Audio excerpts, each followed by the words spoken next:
ఇక మొత్తం మీద ప్రచార జోరు కొనసాగుతూ ఉంది జూబ్లీహిల్స్ ఉప ఎన్నికలకు సంబంధించి. అయితే ముఖ్యమంత్రి రేవంత్ రెడ్డి అక్కడ భారతీయ జనతా పార్టీకి సంబంధించిన అంటే కేంద్ర మంత్రి కిషన్ రెడ్డిని అడుగుతూ ఉన్నారు. అంటే మీరు ఈ కాళేశ్వరంకి సంబంధించినటువంటి అవినీతి కేసుని ఒకవేళ సిబిఐకి అప్పగిస్తే, కేంద్ర ప్రభుత్వ ఆధ్వర్యంలో నడుస్తున్నటువంటి సిబిఐకి అప్పగిస్తే 48 గంటల్లో వాళ్ళని తీసుకుపోయి లోపలేస్తా అని చెప్పినటువంటి కిషన్ రెడ్డి ఇప్పటి వరకు ఎందుకు మాట్లాడతలేడు? ఇప్పటి వరకు 3 నెలలు అవుతుంది, మరి ఇంకేమైంది, దానికి సంబంధించినటువంటి కథ ఏమైంది, ఎప్పుడు అరెస్ట్ చేస్తారనేటువంటి మాటను అడుగుతా ఉన్నారు ముఖ్యమంత్రి రేవంత్ రెడ్డి. మనం ముందే మాట్లాడుకున్నాం గతంలోనే. అంటే వ్యూహాత్మకంగా వ్యవహరిస్తూ ఉన్నాడు ముఖ్యమంత్రి రేవంత్ రెడ్డి.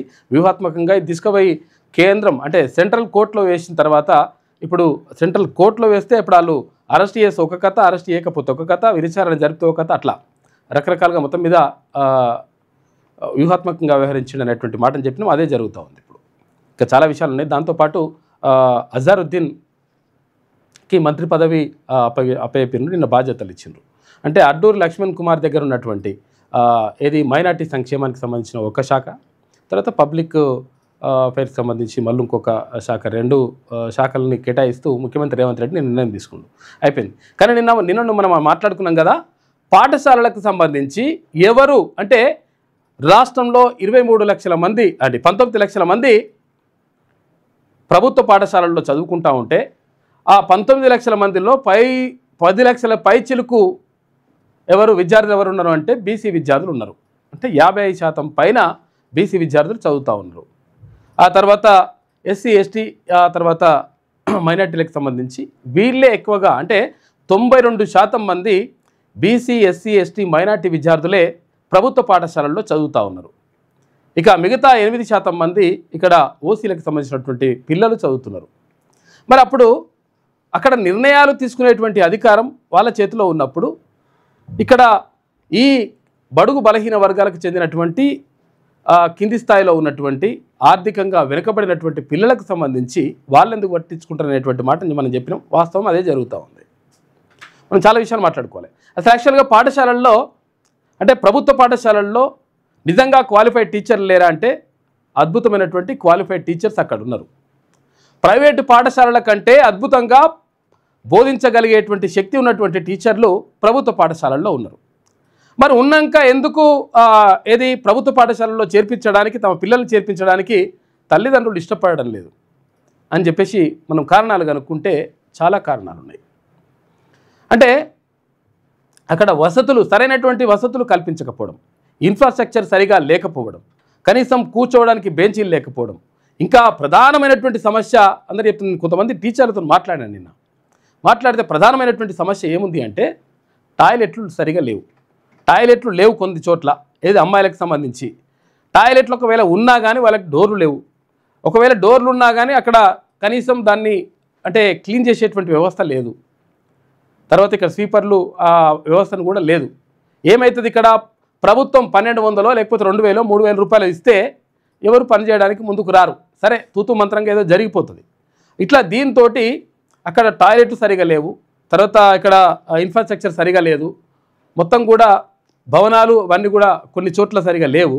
దీంతో రకరకాలుగా ఇవన్నీ కారణాలతో పాటు ఉపాధ్యాయులకు ఏం చేస్తున్నారంటే ఉపాధ్యాయులు అడిగితే చెప్తున్నారు, అంటే ఎందుకు మీరు క్వాలిఫైడ్ టీచర్లు ఉన్న తర్వాత మరి ఆ పిల్లలకు సరిగ్గా బోధిస్తలేరు, అంటే మీ మీద మీకు నమ్మకం ఎందుకు ఉండలేదు, మీ పిల్లల్ని కూడా ఈ ప్రభుత్వ పాఠశాలల్లో ఎందుకు చేర్పిస్తలేరు అని చెప్పేసి వాళ్ళని అడిగితే వాళ్ళు చెప్తున్నటువంటి మాట ఏంటంటే, మాకు చదువు ఎప్పుడు కంటే ఎక్కువ ఈ రాత పని పూత పని ఈ పనులే ఎక్కువ అయిపోయినాయి, మేము టీచర్ల కంటే క్లర్కులుగా మారిపోయినామని చెప్పేసి వాళ్ళు చెప్తా ఉన్నారు. ఒక యాప్లో ఒకటి పంపిస్తారట. పంపించిన తర్వాత ఇక్కడ మండల్ రిసోర్స్ పర్సన్ మండలానికి సంబంధించి క్లస్టర్ రిసోర్స్ పర్సన్ అని చెప్పేసి ఒక 15 స్కూళ్ళకు రిసోర్స్ పర్సన్ పెట్టిండ్రు, ప్రైమరీ స్కూళ్ళకి సంబంధించి. అట్లా పెడితే అయితే ఏమవుతుంది, అక్కడ ఈ రిసోర్స్ పర్సన్ ఏం చేస్తున్నారు, అసలు యాక్చువల్గా వాళ్ళు చూడాలి. ఈ 15 స్కూళ్ళకు సంబంధించినటువంటి ఇన్ఫర్మేషన్ మొత్తం టోటల్గా ఇవ్వాలంటే ఆయన నుంచి కాదు. కాకపోతే ఏం చేస్తున్నారు, ఈ టీచర్లకు రుద్దుతున్నారు. ఈ హెడ్ మాస్టర్కి ఇస్తే మరి హెడ్ మాస్టర్ ఒకటి చేస్తారంటే ఆయన నుంచి కాదు. అప్పుడు ఏం చేస్తున్నారు, టీచర్లందరికీ పంచుతున్నాడు పని. దీంతో ఈ పని అయ్యిందా లేదా అంటే ప్రభుత్వం చూసుకుంటుంది ఏంటంటే లెక్కలు. మేము ఇట్లిస్తున్నాం అట్లిస్తున్నాం అని చెప్పుకోవడానికి, లెక్కలు వేసుకోవడానికి, పుస్తకాల్లో రాసుకోవడానికి మాత్రమే ఇది పనికి వస్తూ ఉంది. 30% చదువు చెప్పడానికి టైం కేటాయిస్తూ ఉంటే టీచర్లు 70% అంటే ప్రభుత్వ పాఠశాలల్లో 70% ఈ ఇటు అడమైన అంటే అదోటి పనులు తీసుకొచ్చి వాళ్ళ మీద వేస్తే ఏం చేయాలనో అర్థం కాక అవి కరెక్ట్గా ఉన్నాయా లేవా, యాప్ కరెక్ట్ వచ్చిందా లేదా, తర్వాత ఇంట్లో లెక్కలు వచ్చినాయా లేవా, ఇగో ఈ ఇన్ఫర్మేషన్ ఉన్నదా లేదా, తర్వాత అక్కడ మండల ఎంఈఓ ఆఫీస్కి పోవాలి, ఇగో లేకపోతే ఇక డిఓ గారు పిలిచిండ్రు, ఇగో ఇట్లా మొత్తం కూడా వాళ్ళకు పని ఇబ్బంది ఉందని చెప్పేసి అక్కడ టీచర్లు చెప్తా ఉన్నారు. అంటే మనము అసలు యాక్చువల్గా ఈ టీచర్లకు మరి అని పనిభారం తగ్గాలంటే, అంటే పనిభారం అంటే ప్రత్యేకంగా టీచింగ్ చేయడం కాదు, ఇక్కడ పాఠాలు బోధించడం కాకుండా ఇతర పనులు ఏవైతే ఉంటాయో ఆ పనులన్నీ తీసుకొచ్చి వాళ్ళ మీద వేయకుండా ఉండాలంటే ఏం కావాలంటే ఆయా పాఠశాలల్లో ఒక క్లర్కుల్ని ఏర్పాటు చేయడం కానీ, కంప్యూటర్ ఆపరేటర్లను ఏర్పాటు చేయడం కానీ, ఒక ఇద్దరిని ఇస్తే, ఒక స్కూల్కో ఇద్దరిని ఇస్తే ఆటోమేటిక్గా ఈ వ్యవస్థ అంతా కూడా ఆ పనులన్నీ కూడా వాళ్ళు చూసుకుంటారు. వీళ్ళు చదువు చెప్పే కార్యక్రమంలో టీచర్లు ఉంటారు, ఆటోమేటిక్గా వీళ్ళు చదువు చెప్తారు, తర్వాత పిల్లలు వింటారు అనేటువంటి పరిస్థితి ఉంటుంది. కానీ ఇక్కడ జరగట్లేదు అని చెప్పేసి అక్కడ టీచర్లు చెప్తున్నటువంటి మాట. మరోవైపు ఇంకోటి ఏంటంటే సరైనటువంటి నిఘా వ్యవస్థ, తర్వాత ఇవన్నీ కూడా సరిగా పర్యవేక్షణ లేకపోవడం వల్ల టీచర్లు కూడా కొంతమంది ఎల్ఐసి ఏజెంట్లు లేకపోతే రకరకాల పనులు చేస్తూ, లేకపోతే రియల్ ఎస్టేట్ వ్యాపారం చేస్తూ రకరకాలుగా పనిచేస్తూ ఉన్నారని చెప్పేసి అదొక ఆరోపణ ఉన్నది. అంటే ఎప్పుడు మరి ప్రభుత్వ పాఠశాలలు బాగుపడతాయి? నిజంగా ఇక్కడ టాయిలెట్లు ఆడపిల్లలకు సంబంధించి టాయిలెట్లు లేకుండా తర్వాత అధ్వానమైనటువంటి పరిస్థితిలో ఉంటే, లేకపోతే కనీసం అక్కడ మధ్యాహ్న భోజనానికి సంబంధించి వీళ్ళు ఇప్పుడు పొద్దునైతేనేమో యాప్లు అవన్నీ కూడా మొత్తం అప్లోడ్ చేయాలి. ఆ తర్వాత మధ్యాహ్నం అయితే మధ్యాహ్న భోజనం పెట్టించడానికి వాళ్ళు టీచర్లు వస్తారు. ఆ తర్వాత ఇట్లా మొత్తం కూడా దీని మీదనే కార్యకలాపాలన్నీ జరిగిపోతూ ఉన్నాయి. టీచింగ్ సరిగా వేయలేకపోతున్నాం అనేటువంటిది టీచర్లు చెప్తున్నటువంటి మాట. అయితే మరి ఇప్పుడు ఇక్కడ చూసిన ఏది మన దమ్మాయిగూడ దగ్గర మేడ్చల్ నియోజకవర్గం, మేడ్చల్ మల్కాజ్గిరి జిల్లా దమ్మాయిగూడ దగ్గర కొన్ని పాఠశాలను మనం పరిశీలిస్తే అక్కడ కావాల్సిన కంటే ఎక్కువ స్ట్రెంత్ ఉన్నటువంటి స్కూళ్ళు కూడా ఉన్నాయి. బాగా మొత్తం విద్యార్థులు చాలా ఎక్కువగా ఉన్నారు. ఎక్కువగా ఉన్నప్పటికీ వాళ్ళకు సరైనటువంటి సౌకర్యాలు లేవు. ఒక స్కూల్లో అయితే చూసిన మేము ప్రైమరీ స్కూల్కి పోతే ఆ ప్రైమరీ స్కూల్లో 5 క్లాసులు ఒకటే రూమ్, ఒక రూమ్లో ఇట్లా కూర్చోబెట్టేసి 5 క్లాసులు, ఇద్దరు టీచర్లు మరి ఎట్లా చెప్తారు టీచర్? మరి ఇక్కడ ఎట్లా అవుతుంది ఈ పిల్లలకు 5 క్లాసులకు ఎట్లా వింటారంటే ఏం చేస్తాం సార్, ఇక తప్పని పరిస్థితి. ఏదో ఒక్కో క్లాస్కి ఒక్కో చెప్తుంటామంటే 1వ తరగతి పిల్లగాడు 5వ తరగతి పాఠాలు వింటాడా, 2వ తరగతి పిల్లగాడు 4వ తరగతి పాఠాలు వింటాడా? ఇట్లా మొత్తం ఆగమాగం జగన్నాథం అన్నట్టుంది. దీంతో ఈ పాఠశాల విద్యకు సంబంధించి చాలా దారుణమైనటువంటి పరిస్థితులు ఎదుర్కొంటూ ఉన్నాయి ప్రభుత్వ పాఠశాలలు. అందుకనే వాళ్ళ పిల్లల్ని పంపించడానికి ఇక్కడ ఉపాధ్యాయులు కానీ, అక్కడ అధికారులు కానీ, ఇక్కడ వీళ్ళందరూ కూడా ఇది సుముఖత వ్యక్తం చేయడం లేదు. మరి ఇదంతా కూడా మంచి జరగాలంటే, తర్వాత ఇవన్నీ కూడా సెట్ కావాలంటే ఏం చేయాలంటే తీర్మానం కూడా ఒక మాట చెప్పిండు. అసలు యాక్చువల్గా దీన్ని మండలిలో కూడా మాట్లాడిండు. అంటే ప్రభుత్వ పాఠశాలల్లో తమ పిల్లల్ని చేర్పిస్తేనే స్థానిక సంస్థల ఎన్నికల్లో పోటీ చేసేటువంటి అవకాశం ఉండాలి. ఇప్పుడు గతంలో ఇద్దరు పిల్లల నిబంధన ఉండే కదా, ఇద్దరు పిల్లల నిబంధన ఉన్నప్పుడు ఎందుకు ఇద్దరు పిల్లల నిబంధన పెట్టినప్పుడు ఇద్దరు పిల్లలు ఒక్కరు ముద్దు, ఇద్దరు హద్దు, ముగ్గురు వద్దని చెప్పేసి అప్పుడు 80s 90sలో జనాభా పెరుగుతున్నటువంటి తరుణంలో ఆ నిర్ణయం తీసుకున్నది కేంద్ర ప్రభుత్వం. అప్పుడు కొంచెం జనాభా నియంత్రణ కోసం ఆ నిర్ణయం పెట్టారు. ఇద్దరు పిల్లలు ఉంటేనే, ఇద్దరు పిల్లల కంటే ఎక్కువ ఉంటే అక్కడ స్థానిక సంస్థల ఎన్నికల్లో పోటీ చేయడానికి వీల్లేదనేటువంటి నిబంధన పెట్టిన తర్వాత ఇప్పుడు తీర్మానం వల్లనే మళ్ళీ మాట్లాడి తర్వాత ముఖ్యమంత్రి గారు కూడా దానికి సానుకూలంగా స్పందించేసి ఆ ఇద్దరు పిల్లల నిబంధన ఎత్తేసిండ్రు. ఇప్పుడు స్థానిక సంస్థల ఎన్నికల్లో 3 పిల్లలున్నా 10 మంది పిల్లలున్నా ఎంతమంది పిల్లలున్నా కానీ పోటీ చేసేటువంటి అవకాశం ఇప్పుడు ఉన్నది. అయితే ఇది ఒక నిబంధన పెట్టారు కదా, ఇటువంటి నిబంధన స్థానిక సంస్థలకే కాదు, ఇది ఇక్కడ ఎమ్మెల్యేలు పోటీ చేయాలన్నా, ఇక్కడ ఎంపీగా పోటీ చేయాలన్నా, లేకపోతే ఇక్కడ ఎమ్మెల్సీగా పోటీ చేయాలన్నా, ఏ పోటీ చేయాలనుకున్నా కానీ వాళ్ళ పిల్లల్ని ప్రభుత్వ పాఠశాలల్లో చేర్పిస్తేనే ఈ అర్హత ఉంటుంది అనేటువంటి ఒక నిబంధన పెడితే ఆటోమేటిక్గా సెట్ అయిపోతుంది లెక్క. అరే ఎట్లా సెట్ అయిపోతుంది, వాళ్ళ పిల్లలు వస్తే అయిపోతుందా అంటే 100% అయిపోతుంది. ఎందుకంటే ప్రజాప్రతినిధుల పిల్లలు అక్కడ ప్రభుత్వ పాఠశాలల్లో చదువుతున్నప్పుడు వాళ్ళ పిల్లగాడు మంచిగా చదువుతుందా లేదా, ఆ పాప నిజంగా మంచిగా వసతులు ఉన్నాయా లేవా, టాయిలెట్కు తర్వాత లేకపోతే ఇంకేదైనా బెంచీలు కానీ లేకపోతే కుర్చీలు కానీ అక్కడ ఉన్నటువంటి పరిశోధనలకు సంబంధించి ఏమన్నా అవన్నీ కూడా ఇన్ఫ్రాస్ట్రక్చర్ అంతా కరెక్ట్గా ఉందా లేదా, బోర్డు సరిగా ఉందా లేదా, లేకపోతే కింద కూర్చుంటారా పైన కూర్చుంటారా, తిండి సరిగా ఉంటుందా లేదా, ఇవన్నీ విషయాలు ఈ ప్రజాప్రతినిధులు అప్పుడప్పుడు వెళ్ళి ఆ స్కూళ్ళకి వెళ్ళి పర్యవేక్షించేటువంటి అవకాశం ఉంటుంది. ఎందుకంటే తమ పిల్లలు ఆడ చదువుకుంటారు కాబట్టి వాళ్ళ పిల్లలు అక్కడ ఉన్నప్పుడు ఆటోమేటిక్గా ఆ స్కూల్ బాగుండాలని చెప్పేసి వీళ్ళు కోరుకుంటారు. తర్వాత ఇప్పుడు ఒకవేళ కొంతమంది టీచర్లు రియల్ ఎస్టేట్ వ్యాపారమో లేకపోతే ఇంకా ఏదన్నా ఎల్ఐసి అంటే అందరని కాదు కొంతమంది ఇట్లా చేస్తున్న వాళ్ళు ఉంటే కూడా వాళ్ళు కూడా అక్కడ పోకుండా ఉండడానికి అవకాశం ఉంటుంది.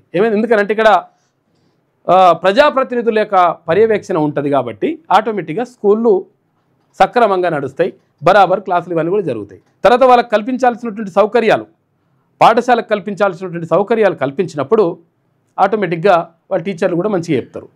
తర్వాత ఈ క్లర్కుల్ని ఇవంతా సిబ్బందిని నియమించినప్పుడు వాళ్ళు కూడా ఈ పని మీద కాకుండా అంటే రాతపూత పనులు కాకుండా ఇక్కడ చదువు చెప్పడం మీద ఎక్కువ దృష్టి పెట్టేటువంటి అవకాశం ఉంటుంది ప్రభుత్వ టీచర్లు. అయితే ఇక్కడ అవకాశం లేకుండా పోతూ ఉంది. జడ్పీహెచ్ఎస్లు కానీ ఇప్పుడు ప్రభుత్వ పాఠశాలలు కానీ ఇటు కేజీబీవీలు కానీ ఇక్కడ మోడల్ స్కూల్స్ కానీ గురుకుల పాఠశాలలు కూడా గురుకుల పాఠశాలల్లో నా మిత్రులు చాలామంది ఉన్నారు. ఇక్కడ టీజీటీలుగా పీజీటీలుగా తర్వాత జూనియర్ డిగ్రీ కాలేజ్ లెక్చరర్గా రకరకాలుగా ఫ్రెండ్స్ ఉన్నారు. వాళ్ళ బాధలు మామూలు బాధలు కాదు అసలు. యాక్చువల్గా రాత్రిపూట నైట్ డ్యూటీ చేయాలి. తర్వాత సాయంత్రం అయిన తర్వాత వాళ్ళకు స్టడీ అవర్స్ ఉంటాయి. స్టడీ అవర్స్ సంబంధించి ఒక 2 ట్యూటర్లు పెడితే ఆ ట్యూటర్లు అది చూసుకుంటారు. వాళ్ళకు కూడా ఉపాధి లభించినట్లు అవుతుంది ఒకటి. తర్వాత నైట్ పూట అసలు యాక్చువల్గా గురుకుల పాఠశాలలో నిజంగా కూడా టీచర్లే ఉండి ఆ పిల్లల్ని చూసుకోవాలని చెప్తుంటారు. అయితే టీచర్లు చూసుకోవడం మంచిదే, కానీ విషయం ఏంటంటే టీచర్ల మీద మొత్తం భారం పడిపోయి మొత్తం ఏం చేయాలనో అర్థం కాని పరిస్థితిలోకి వెళ్ళిపోతున్నారు. కొంతమంది కుటుంబాలకు దూరం అయిపోతున్నారు. అంటే అసలు యాక్చువల్గా ఎప్పుడు వస్తుందో ఆ టీచర్ తెలియదు, ఎప్పుడు ఆ టీచర్ వస్తుందో తెలియదు ఇంటికి. అటువంటి దారుణమైన పరిస్థితిలో ఉన్నారు. అయితే దీంతో వాళ్ళు ఏం కోరుకుంటున్నారంటే మాకు జీతం ఎక్కువ ఇస్తున్నాం, 2000 ఇస్తున్నాం, 5000 ఇస్తున్నాం, జీతం ఎక్కువ ఇస్తా అంటారు కదా. ఈ ఎక్కువ జీతం ఏందో ఒక వార్డన్లు పెట్టేస్తే 2 వార్డన్లు పెడితే నైట్ పూట వాళ్ళందరూ కూడా అసలు యాక్చువల్గా పిల్లలకి ఏమున్నాయి, సౌకర్యాలు ఉన్నాయా లేవా, తర్వాత పరిస్థితి ఎట్లా జరుగుతుంది, నిజంగా మంచిగా అందుతున్నాయా లేవా అని చెప్పేసి ఆ విషయాలు వాళ్ళు చూసుకుంటారు. ఎవరు వార్డన్లు పెడితే. తర్వాత 2 ట్యూటర్లు పెట్టేస్తే ఆ ట్యూటర్లు పిల్లలకు స్టడీ అవర్స్ ఉన్నప్పుడు ఆ ట్యూటర్లు వాళ్ళు పర్యవేక్షిస్తారు. వాళ్ళకు కూడా ఉపాధి లభించినట్లు అవుతుంది. తర్వాత టీచర్లు ఉంటారు. టీచర్లు ఉంటే ఏం కావాలి, పొద్దు నుంచి సాయంత్రం వరకు మంచిగా పాఠాలు చెప్పాలి. పాఠాలు చెప్పేసి అసలు చదువుతున్నారా లేదా, లెక్క ఏం జరుగుతూ ఉంది, ఈ కథ అంతా చూసుకునేటువంటి అవకాశము ఇవ్వాలి వాళ్ళకి. అప్పుడు గురుకుల పాఠశాలలు కానీ గురుకుల కళాశాలలు కానీ అంటే డిగ్రీ కాలేజీలు కానీ ఇటువంటివన్నీ కూడా అవి కూడా సక్రమంగా సెట్ అయ్యేటువంటి అవకాశం ఉంటుంది. ఇక్కడ కస్తూర్బా స్కూళ్ళకు సంబంధించి ఈ కస్తూర్బా బాలికల విద్యాలయాలకు సంబంధించి అక్కడ కూడా చాలా రకరకాలుగా ఇబ్బందులు ఉన్నాయి. వీటన్నిటినీ పరిష్కరించాల్సినటువంటి ప్రభుత్వాలు ఎందుకు పరిష్కరించట్లేదు, ఎందుకు దీనిపైన దృష్టి పెట్టట్లేదు? తర్వాత నిజంగా ఇక్కడ చదువుతున్నటువంటి పిల్లలు ఎవరైతే ఉంటారో ఈ పిల్లల్లో ఎక్కువ మంది ఎవరున్నారు అని చెప్పి చూసుకుంటే మనం నిన్ననే చెప్పినాం కదా లెక్క. మొత్తం కూడా 100కి 92 మంది బీసీ ఎస్సీ ఎస్టీ మైనార్టీ పిల్లలే అక్కడ చదువుతూ ఉన్నారు. కాబట్టి వాళ్ళ గురించి పట్టించుకోవాల్సినటువంటి మాకు అవసరం లేదు అనేటువంటి భావనలో ఇక్కడ ప్రజాప్రతినిధులు కనిపిస్తూ ఉన్నారు. మనం ఇప్పుడు అసలు యాక్చువల్గా ఇంకా లెక్కలన్నీ అవన్నీ తీస్తూ ఉన్నాం. మంత్రులు ముఖ్యమంత్రి గారి నియోజకవర్గం కాదు సొంత ఊర్ల. ఇప్పుడు ఇది కొడంగల్ నియోజకవర్గం నుంచి పోటీ చేస్తున్నప్పటికీ ఆయన నాగర్ కర్నూలు జిల్లా అది వంగూరు మండలం కొండారెడ్డిపల్లి ఊరిలో ఆయన ఊరు సొంతూరు. ఆ ఊర్లో కూడా ప్రభుత్వ పాఠశాలను మనం ఒకసారి పరిశీలిస్తే 22 మంది పిల్లలు ఏమున్నారు. మొత్తం దాని అంతా కూడా డేటా తీస్తున్నాం. తర్వాత ఇక్కడ మంత్రులకు సంబంధించి ఏ మంత్రి ఊర్లో సొంతూరులో ఎంత ప్రభుత్వ పాఠశాలల్లో చదువుతున్నటువంటి విద్యార్థుల సంఖ్య ఎంత, ఎందుకు తగ్గిపోతూ ఉంది, అక్కడ సౌకర్యాలు ఎట్లా ఉన్నాయి, దాంతోపాటు అక్కడ ఎమ్మెల్యేలు కానీ ప్రభుత్వ విప్పులు కానీ ఈ రకరకాలుగా ఎవరెవరి దగ్గర ఎట్టెట్టున్నది పరిస్థితి అనేటువంటి విషయాన్ని కూడా దాన్ని అధ్యయనం చేస్తూ ఉన్నాం. నడుస్తుంది అది కథ. అంటే దీని ద్వారా మనం క్లియర్గా మనం అర్థం చేసుకోవచ్చు. ఇప్పుడు అసలు యాక్చువల్గా పరిస్థితి అట్లా ఉన్నది. కారణం ఏంటి అంటే వీళ్ళు అంటే ప్రజాప్రతినిధులు ఎవరైతే ఉంటారో వాళ్ళు అక్కడ ఉన్నటువంటి పాఠశాలలను కానీ అక్కడ ఉన్నటువంటి ప్రభుత్వ పాఠశాలలకు సంబంధించినటువంటి అంశాలని కానీ కనీసం పట్టించుకోవట్లేదు. విద్యకు సరైనటువంటి కేటాయింపులు జరపట్లేదు. అక్కడ వైద్యానికి సరైనటువంటి కేటాయింపులు జరపట్లేదు. దీనివల్ల నష్టం జరుగుతూ ఉంది. కాబట్టి ఎందుకు జరుగుతుంది నష్టము అంటే క్లియర్గా మనం అర్థం చేసుకోవాల్సింది ఏంటంటే వాళ్ళ వర్గాలకు సంబంధించినటువంటి పిల్లలు అందులో చదవడం లేదు. ప్రభుత్వ పాఠశాలల్లో చదువుతున్నది ప్రధానంగా ఎస్సీ ఎస్టీ బీసీ మైనార్టీ పిల్లలే. కాబట్టి ఈ పిల్లల గురించి వాళ్ళకి ఆలోచించాల్సినటువంటి అవసరం లేదు అని చెప్పేసి అనుకుంటున్నట్టున్నారు. కాబట్టి మొత్తం కూడా జరుగుతూ ఉంది. ఇటువంటి పరిస్థితులన్నీ కూడా ఇంకా ప్రభుత్వ విద్యారంగ సంస్థ మొత్తం కూడా దిగజారిపోతూ దాన్ని నిజంగా అణచివేయబడతా ఉంది, తొక్కేస్తున్నారు నిజంగా చెప్పాలంటే. అయితే మరి ఇవి బాగుపడాలంటే ఏం చేయాలి, ఇవన్నీ కూడా సమస్యలు పరిష్కారం కావాలంటే ఏం చేయాలి అని మనం ఒక్కసారి చూసుకున్నప్పుడు 100% ఎవరైతే ఈ వర్గాల నుంచి ఉన్నటువంటి ప్రజాప్రతినిధులను ఎన్నుకున్నప్పుడు అటువంటి టైంలోనే ఈ అవకాశం ఉంటుంది. కాబట్టి ఎప్పుడైనా కానీ ఇక్కడ బీసీలు, తర్వాత ఎస్సీ ఎస్టీ మైనార్టీలందరికీ సంబంధించినటువంటి ప్రజాప్రతినిధులు అక్కడ అసెంబ్లీలో కానీ అక్కడ పార్లమెంట్లో కానీ ఉంటే ఆటోమేటిక్గా ఈ పిల్లలకు న్యాయం జరిగేటువంటి అవకాశం ఉంటుంది. కాబట్టి ఆ దిశగా ఆలోచిస్తే మంచిగా ఉంటుంది. ఇంకా చాలా విషయాలు మనం మాట్లాడుకోవాలి, చాలాసేపు అవుతున్నటువంటి టైం. ఇక వార్తల్లోకి వెళ్తే ముందుగా ఈనాడు దినపత్రికను చూద్దాం. నంబరు మాదే ఇస్తాం, నమ్మించి మోసం చేస్తాం, కరెంట్ వాళ్ళ మాయాజాలం. ఇదో కథ నడుస్తుందట. వాళ్ళ నెంబరే ఇస్తున్నారు. ఎందుకంటే అసలు యాక్చువల్గా ఎవరు కస్టమర్ నెంబర్ ఇస్తే వాళ్ళకి తెలిసిపోతుంది ఎంత ఫీజు కట్టాలి ఏం కథ అనేది. అదే కరెంటు ఛార్జీలు కడతారు కాబట్టి వాళ్ళకి ఏం మిగిలదు. అందుకని వాళ్ళ నెంబరే ఇస్తున్నట. ఇచ్చేసి వాళ్ళ దగ్గర ఇష్టం వచ్చినట్టు వసూలు చేస్తున్నారు. దీంతో నడుస్తుందట కథ. ఇది ప్రభుత్వానికి నష్టమే, ఇక్కడ వినియోగదారునికి నష్టమే. విద్యుత్ కాంట్రాక్టర్లు, ఉద్యోగులు కుమ్మక్కై ప్రజలను దోచుకుంటున్నారు. కొత్త కరెంటు కనెక్షన్లు, మీటర్ల కేటాయింపు, పాత కనెక్షన్లకు లోడు పెంపు పనుల్లో ఇష్టారీతిగా అక్రమాలకు పాల్పడుతున్నారు. ఇక కనెక్షన్ ఇవ్వడానికి అవసరమైన స్తంభాలు, లైన్లు, ట్రాన్స్ఫార్మర్ల ఏర్పాటు పనులను కాంట్రాక్టర్లు చేస్తారు. అయితే దరఖాస్తు చేయడానికి వచ్చిన ప్రజలను ఫలానా కాంట్రాక్టర్ దగ్గరికి వెళ్ళి అంచనా వ్యయం రాయించుకొని, ఎస్టిమేషన్ రాయించుకొని చెప్పేసి రావాలని సిబ్బందే పంపుతారట. పంపిన తర్వాత ఏమైతుంది, తర్వాత వీళ్ళ నెంబర్లే ఇచ్చి పడేస్తున్నారు. మళ్ళీ ఏం జరుగుతుంది, మీటర్ రీడర్ 1928 దరఖాస్తులు వచ్చినాయంట. ఇక్కడ సంగారెడ్డి జిల్లాలో నెల ఇంటింటికి తిరిగి కరెంటు మీటర్ రీడింగ్ నమోదు చేసే ఒక మీటర్ రీడర్ ఫోన్ నెంబరు ఎంత 7981893459తో కొత్త కరెంటు కనెక్షన్ల కోసం డిస్కంకు ఏకంగా 1928 దరఖాస్తులు అందినాయట. ఈ నెంబర్లు ఎవరు పెట్టాలంటే ఎవరైతే నిజంగా వినియోగదారులు ఉంటారో, ఎవరైతే వాళ్ళే ఉంటారో వాళ్ళ నెంబర్లు పెడితే వాళ్ళకు ఎంత బిల్ వస్తుంది, ఏం కథ, ఎంత కట్టాలనేటువంటి విషయం తెలుస్తుంది. కానీ ఇక్కడ వీళ్ళు వాళ్ళ నెంబర్ పెట్టేస్తుండ్రు. పెట్టేస్తే ఏమవుతుంది, ఇక్కడ దరఖాస్తులు అందినాయి. వినియోగదారుల నెంబర్లు దరఖాస్తుల్లో రాయలేదు, వినియోగదారుల నెంబర్లు రాయాలి అసలు యాక్చువల్గా. అయితే కనెక్షన్ మంజూరు కాగానే ఆ మీటర్ రీడర్ నెంబర్కి ఎంత రుసుం చెల్లించాలని SMS వస్తుంది అసలు యాక్చువల్గా. ఎవరు వాళ్ళ నెంబర్లు పెడితే వాళ్ళకి SMS వస్తుంది కదా, 500 గంటలంటే 500, 300 గంటలంటే 300 కట్టేస్తారు. కానీ అట్లా కాకుండా ఏం చేస్తారు, వీళ్ళ నెంబర్ పెట్టుకుంటున్నారు. వీళ్ళ నెంబర్లు పెట్టుకొని ఏమవుతుంది, ఇప్పుడు అక్కడ 300 వచ్చింది అనుకో, 3000 రూపాయలు నీకు వచ్చేసింది, కడతావా కట్టవా, కట్టకపోతే నీకు కనెక్షన్ లేదు. ఇంకోటి చెప్పడంతో ప్రజల మీద భారం పడతా ఉంది, ప్రభుత్వానికి గండి పడుతుంది లెక్క.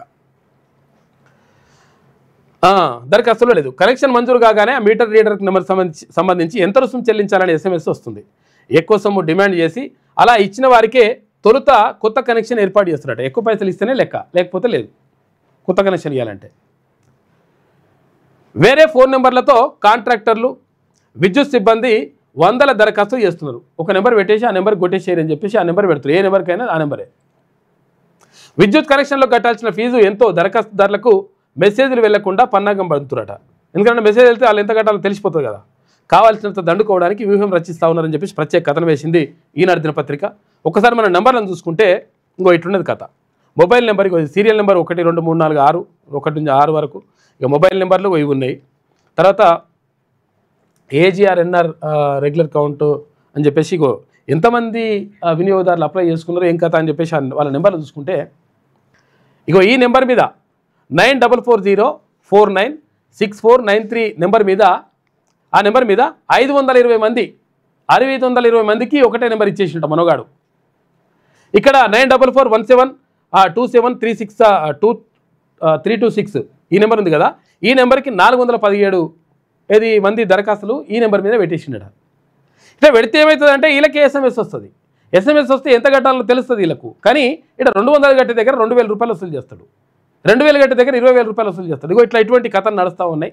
దీనివల్ల ఇక్కడ వినియోగదారుడు నష్టపోతున్నాడు, అక్కడ ప్రభుత్వానికి రావాల్సినటువంటి ఆదాయానికి గండి పడుతూ ఉందనేటువంటి కథన వేసింది ఈనాడు దినపత్రిక. ఇట్లా కథ నడుస్తుందట. దీనిపైన దృష్టి పెట్టండి.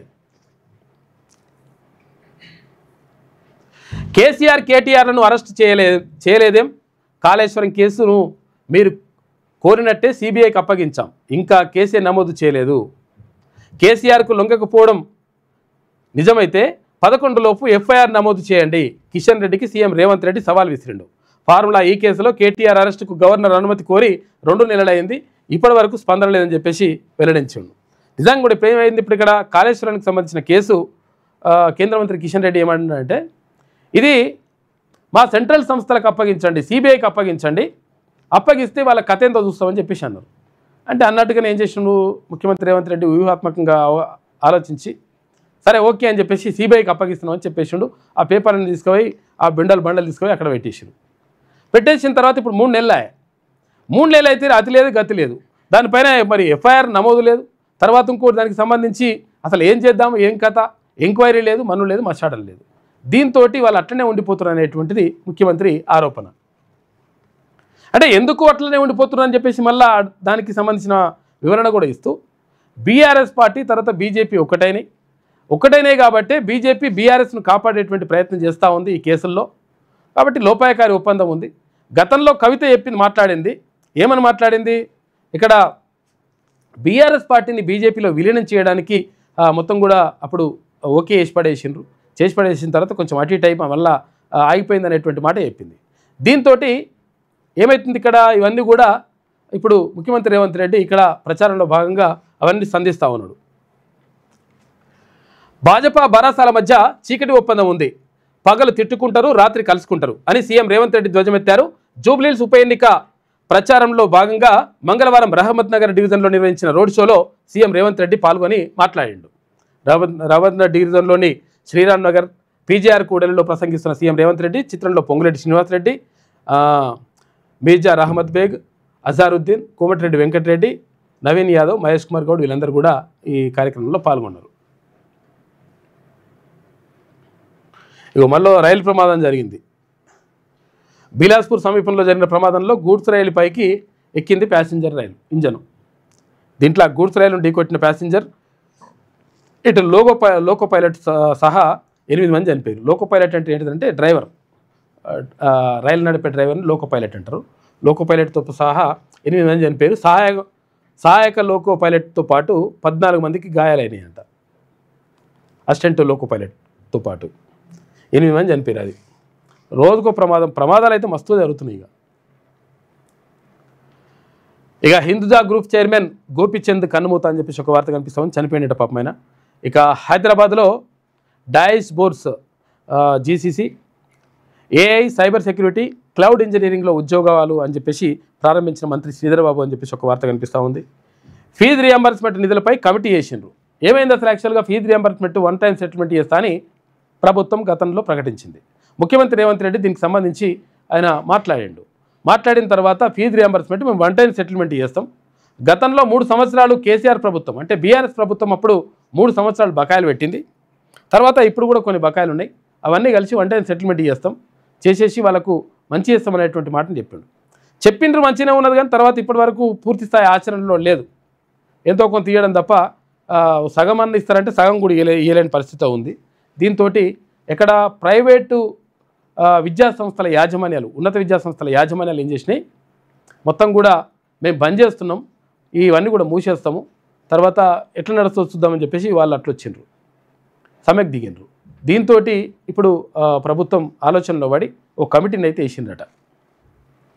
సొమ్ము సమీకరణకు మార్గాలు అన్వేషణే లక్ష్యం అంట. కమిటీ చైర్మన్గా సంక్షేమ శాఖల ప్రత్యేక ప్రధాన కార్యదర్శి ఉంటారని చెప్పేసి ఒక వార్త కనిపిస్తూ ఉంది. హైదరాబాద్ విజయవాడ హైవే 6 వరుసల విస్తరణకు 6 లైన్ విస్తరణకు నోటిఫికేషన్ అట. 229 కిలోమీటర్ల మేర భూసేకరణకు అధికారులు నియామకం చేపట్టినట. కాంగ్రెస్ బరాసాలను ఓడిస్తేనే హైదరాబాద్కు రక్షణ అని చెప్పేసి ఇక్కడ భారతీయ జనతా పార్టీ అంటుంది. ఆ రెండు పార్టీని ఓడిగొట్టాలి కాంగ్రెస్, ఇది బీఆర్ఎస్ బీజేపీని ఓడగొట్టాలని చెప్పేసి కాంగ్రెస్ వాళ్ళు అంటారు, బీజేపీని కాంగ్రెస్ని ఓడగొట్టాలని చెప్పేసి బీఆర్ఎస్ వాళ్ళు అంటారు. మరి ఎవరు గెలిపించాలన్నట్టు ఇక కథ ఇక్కడ అందరినీ గెలిపించాలంటున్నారు. మరి ఎవరికి వాళ్ళే. జూబ్లీహిల్స్ ఉప ఎన్నిక ప్రచారంలో కిషన్ రెడ్డి ఇక హైదరాబాద్ను కాపాడుకోవాలంటే జూబ్లీహిల్స్ ఉప ఎన్నికలో కాంగ్రెస్ బరాసాను ఓడించాలని కేంద్ర మంత్రి కిషన్ రెడ్డి పిలుపునిచ్చారు. ఆ 2 పార్టీలు మజ్లిస్ను పెంచి పోషిస్తున్నాయని ఆరోపించారు. భాజపా అభ్యర్థి దీపక్ రెడ్డికి మద్దతుగా వెంగళరావు నగర్, రహమత్ నగర్, బోరబండ డివిజన్లలో కిషన్ రెడ్డి నిన్న రోడ్ షోలో పాల్గొన్నాడు. ఇక హైడ్రా బుల్డోజర్ను అడ్డుకునేది కారు మాత్రమే భరోసా కార్యనిర్వాహక అధ్యక్షుడు కేటీ రామారావు అంటున్నాడు. హైడ్రా మీద పడ్డాడిన 10 ఏళ్ల కేసీఆర్ అభివృద్ధి పాలన బాగుందో, 2 ఏళ్ల రేవంత్ విధ్వంస పాలన బాగుందో, ఇక ఈయననే అభివృద్ధి అని చెప్తాడు, ఈయననే విధ్వంసం అని చెప్తాడు. ఇక మళ్ళీ దీని ఏది బాగుందో చెప్పాలంటున్నాడు. బాగా ఆలోచించి 11వ తేదీన తీర్పు చెప్పాలని భరోసా కార్యనిర్వాహక అధ్యక్షుడు కేటీఆర్ అన్నారు. ఇది ఆషామాషి పోటీ కాదని, హైడ్రా బుల్డోజర్ను అడ్డుకునేది కారు మాత్రమేనని పేర్కొన్నారు. హైదరాబాద్ జూబ్లీహిల్స్లో నియోజకవర్గంలో పరిధిలోని అక్కడ రోడ్ షోలో పాల్గొన్నాడు కేటీఆర్. అక్కడ మాగంటి సునీత, తర్వాత అక్కడ సబితా ఇంద్రారెడ్డి మాజీ మంత్రి అందరూ కూడా పాల్గొని ప్రచారం చేసిండ్రు. ధరణి అనుమానిత లావాదేవీలపై ఫోరెన్సిక్ ఆడిట్ చేస్తారట. సిరిసిల్ల సిద్దిపేట నమూనాతో రాష్ట్ర వ్యాప్తంగా రెవెన్యూ శాఖ యోచిస్తూ ఉంది. ధరణి అనుమానిత లావాదేవీలు, ధరణి పే మొత్తం చెప్పేసి రాత్రి 12 గంటలకు, 2 గంటలకు, 1 గంటకు CCLAలా మొత్తం ఫైళ్ళు క్లియర్ అవుతూ ఉంటాయి. అయినాయి గతంలో. అయిపోతే మరి ఏంది నిజంగా మరి న్యాయంగా ఉన్నాయి చేసినరా లేకపోతే కాదా అని చెప్పేసి ఒకసారి పరిశీలించినప్పుడు అక్కడ న్యాయం లేదు, బియ్యం లేదు, వాళ్ళు అనుకున్నదే న్యాయం, అయిపోయింది కథ అని చెప్పేసి అట్లా కనిపించింది. దీంతో అసలు యాక్చువల్గా ఆడిట్ చేయాలి, అసలు నిజంగా ఏం జరిగింది, నిజంగా మారినటువంటి భూములు ఏవైతే ఉంటే వాటికి సంబంధించి అన్నీ కూడా చూడాలని చెప్పేసి భావిస్తున్నారంట. సిరిసిల్ల సిద్దిపేటల గతంలో చేసిండ్రు కదా, అలా చాలా భూములు వెళ్ళినాయి. ప్రభుత్వ భూములు కూడా ప్రైవేట్ చేసుకున్నారు. రకరకాలుగా ఇట్లాంటి కథలు జరిగినాయి కాబట్టి రాష్ట్ర వ్యాప్తంగా వేయాలని చెప్పేసి భావిస్తుందంటే రాష్ట్ర ప్రభుత్వం. ధరణి పోర్టల్ వేదికగా జరిగిన అనుమానిత ఈ లావాదేవీలపై రాష్ట్ర వ్యాప్తంగా రెవెన్యూ శాఖ ఫోరెన్సిక్ ఆడిట్ చేయించనుంది. 2 నెలలుగా రాజన్న సిరిసిల్ల జిల్లా, సిద్దిపేట జిల్లాల్లో కేరళకు చెందిన ఆడిట్ సంస్థ ప్రయోగాత్మకంగా ఈ ప్రక్రియను నిర్వహించింది. తాజాగా ఈ నివేదిక రెవెన్యూ శాఖకు అందజేసినట్టు సమాచారం. 2020 నవంబర్ 2వ తేదీ నుంచి ధరణి పోర్టల్లో డిజిటల్ రూపంలో భూముల రిజిస్ట్రేషన్లు, మ్యుటేషన్లు ప్రారంభమయ్యాయి. అయితే ఆన్లైన్ వేదికగా జరిగే రిజిస్ట్రేషన్ల విధానాన్ని దుర్వినియోగం చేశారని, పలు చోట్ల ప్రభుత్వ కోర్టు కేసుల్లో ఉన్న భూములకు సంబంధించిన యాజమాన్య హక్కులను గుట్టుగా మార్చేశారంటూ గతేడాది నుంచి ప్రభుత్వం సంశయం వ్యక్తం చేస్తుంది. ఆన్లైన్ వేదికగా జరిగిన లావాదేవీల గుట్టును వెలికి తీయాలంటే ఫోరెన్సిక్ ఆడిట్ తప్పనిసరి కావడంతో కేరళకు చెందినటువంటి ప్రభుత్వ రంగ సంస్థకు ఈ బాధ్యతలు అప్పచెప్పిందంట. ఇక పట్టా భూములు ఎలా పెరిగాయనే కోణంలో కూడా వేస్తున్నట. గతంలో పట్టా భూములు లేకుండే తక్కువ ఉంటే ఈసారి లక్షల భూములు పెరిగిపోయినాయి. ఎట్లా పెరిగిపోయినాయని చూస్తున్నట. మరి అవన్నిటికి సంబంధించి అవన్నీ తేలాల్సిన అవసరం ఉంది. అయితే విషయం ఏంటంటే కొన్ని చోట్ల ఏమైందంటే అది అంటే అర్హత ఉన్నటువంటి భూములు కొన్ని ప్రభుత్వ భూములుగా లేకపోతే లావాణి పట్టాలుగా పడ్డాయి కూడా ఉన్నాయి. వాటిని కొంతవరకు క్లియర్ చేసిండ్రు. వాటికి సంబంధించి మరి అవి కూడా కొంతవరకు పెరిగి ఉండొచ్చు. కాకపోతే ఏంటంటే అక్రమంగా చేసినవి కూడా ఉన్నాయని చెప్పేసి అంటా ఉన్నారు. దానిపైన ఆడిట్ చేస్తారట. హైదరాబాద్ మన్నెగూడ రహదారికి అడ్డంకులు తొలగినట్లేనా అని చెప్పేసి అడుగుతా ఒక కథను రాసింది. ఎందుకంటే ఇక్కడ యాక్సిడెంట్ అయింది కదా, చేవెళ్ళ దగ్గర యాక్సిడెంట్ అయింది కాబట్టి ఇప్పుడు ఆ రోడ్డుకు సంబంధించినటువంటి చర్చ జరుగుతూ ఉంది. పాపం 19 మంది ప్రాణాలు కోల్పోయినారు. తల్లి బిడ్డలు, తల్లి కొడుకులు, తర్వాత 3 పిల్లలు ఒక్కడే కుటుంబానికి చెంది ఇక రకరకాల పాపం వాళ్ళ బాధలు కాదు. దీనికి అంతటికి ఏంటంటే అసలు యాక్చువల్గా రోడ్డు విస్తరణ చేసి తర్వాత 4 లైన్లో 6 లైన్లో వేసి పాడైతే ఎప్పుడూ అయిపోతుండదు. అది కాకుండా అట్లనే పెట్టి అక్కడ పెద్ద లీడర్లు మళ్ళా చెప్పుకుంటందుకు మాజీ మంత్రి సబితా ఇంద్రారెడ్డి, మాజీ మంత్రి పట్నం మహేందర్ రెడ్డి, ఇప్పుడు చేవెళ్ళ ఎంపీగా ఉన్న ఇప్పుడు విశ్వేశ్వరరెడ్డి, కొండా విశ్వేశ్వరరెడ్డి, అంతకుముందు రంజిత్ రెడ్డి, రకరకాలుగా ఉన్నారు. మరి ఏం చేస్తారు ఏం కాదు. ఇప్పుడు గడ్డం ప్రసాద్ కుమార్ కూడా ఇప్పుడు అక్కడ ఏది వికారాబాద్ ఎమ్మెల్యేగా ఉన్నారు. ఆయన ఎవరు మన స్పీకరు. తర్వాత చేవెళ్ళనైతే ఇప్పుడు కాళయాదన్ ఉన్నాడు. మరి కాళయాదన్ పని ఏడగాని ఇస్తారు పాపం. అట్లా రకరకాలుగా ఇబ్బందులు ఉన్నాయి. ఏదేమైనప్పటికీ మరి ఏం చేస్తారు ఏం కథ అనేది చూడాలి. అయితే ఇక్కడ ఏది నేషనల్ గ్రీన్ ట్రిబ్యునల్ పైన పెట్టిరు. ఏంది కేంద్ర హరిత ట్రిబ్యునల్ అడ్డుకుంటుంది అని అన్నారు. వాళ్ళు కూడా క్లియరెన్స్ ఇచ్చారు. ఇప్పుడు చేసుకోరా నాయన, మరి రోడ్డుకు ఇబ్బంది అయితే మరి ఎట్లా అని చెప్పేసి చేసుకోమన్నారు. చేసుకున్న తర్వాత కూడా అట్లనే ఉన్నది అది రోడ్డుకు సంబంధించి. గ్రీన్ఫీల్డ్ రోడ్డుకు అవకాశం ఉన్న పాత అలైన్మెంట్కి నాడు మొగ్గు. ఎట్టకేలకు ఎన్జీటీ గ్రీన్ సిగ్నల్ ఇచ్చింది. వాదనలు బలంగా వినిపించలేదని NHAI పై విమర్శలు వచ్చినాయంట. జాతీయ రహదారి 163 పరిధిలోని హైదరాబాద్ అంటే అప్పా జంక్షన్ నుంచి మన్నెగూడ రహదారి విస్తరణకు మొదటి నుంచి అడ్డంకులు ఏర్పడుతున్నాయి.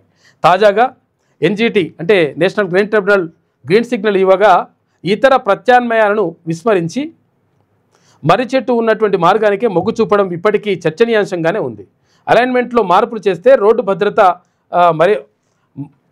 పరంగా మరింత రక్షణాత్మకంగా ఉంటుందనేటువంటి వాదనలు ఉన్నా ఆ దిశగా ప్రభుత్వాలు దృష్టి పెట్టలేదని చెప్పేసి విమర్శలు ఉన్నాయి.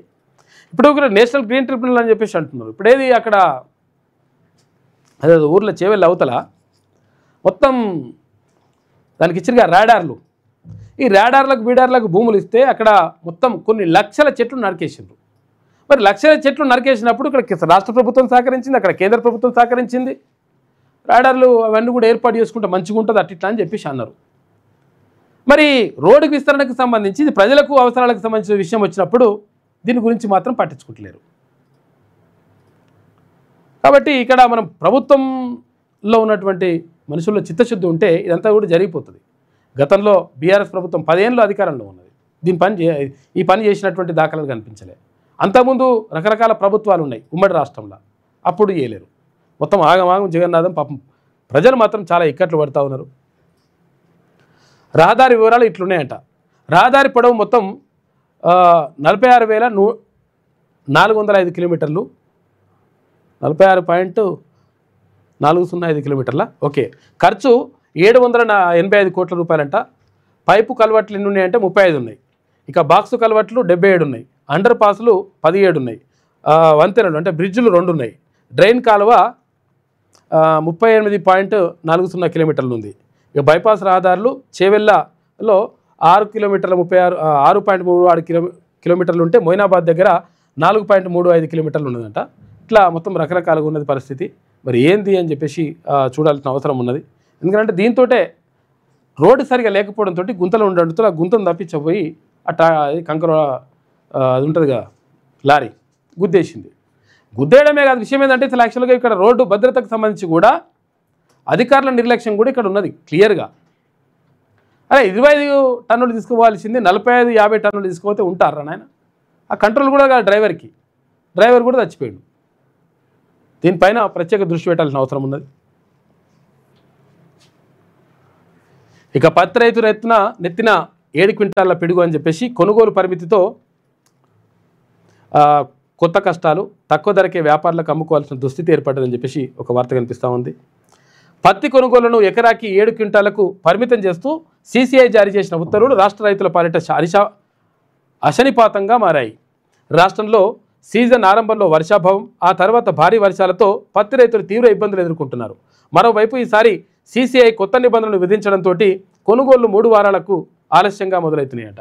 ఏమవుతుంది ఇక్కడ? ఎకరాకు 7 క్వింటాలు వండితే 7 క్వింటాలు మాత్రమే మేము కొంటామని చెప్పేసి కేంద్ర ప్రభుత్వం సీసీఐ చెప్తా ఉందట. మళ్ళీ చెప్తే ఇప్పుడు ఏమవుతుంది? ఇప్పుడు ఇక్కడ ఎక్కువ వండితే మరి పరిస్థితి ఏంది అంటే మరి అమ్ముకునే పరిస్థితి కూడా లేదు. ఇప్పటికే వర్షాలతోటి తడిసి ముద్దయి రకరకాలుగా ఇబ్బంది పడి, లేకపోతే చేను పాడైపోయి రకరకాలుగా ఇబ్బంది పడిపోయి పత్తి రైతులు సమస్యలు ఎదుర్కొంటూ ఉంటే ఇక ఇదో కథ. మళ్ళా కేంద్ర ఆర్థిక గణాంకాల డైరెక్టరేట్ నివేదిక ప్రకారం రాష్ట్రంలో 45.32 లక్షల ఎకరాల్లో పత్తి సాగైంది. ఎకరాకు సగటున 11.74 క్వింటాల చొప్పున పత్తి దిగుబడి వస్తుందని వ్యవసాయ శాఖ ఇచ్చినటువంటి నివేదిక అనుగుణంగా 12 క్వింటాల చొప్పున సీసీఐ కొనుగోలు ప్రారంభించింది. అసలు యాక్చువల్గా 12 క్వింటాల వరకు కొంటామని, ఏది ఎకరాకు. సోమవారం హఠాత్తుగా కొనుగోలు పరిమితిని 7 క్వింటాలకి తగ్గించేసిందట. 12 క్వింటాలు కొంటామన్న వాళ్ళు 7 క్వింటాలకే మీరు అంతకంటే ఎక్కువ మేము పండితే మేము కొనమంటే మరి పరిస్థితి ఏం కావాలి? చిన్న సన్నకారు రైతులపై ప్రభావం ఉంటుంది.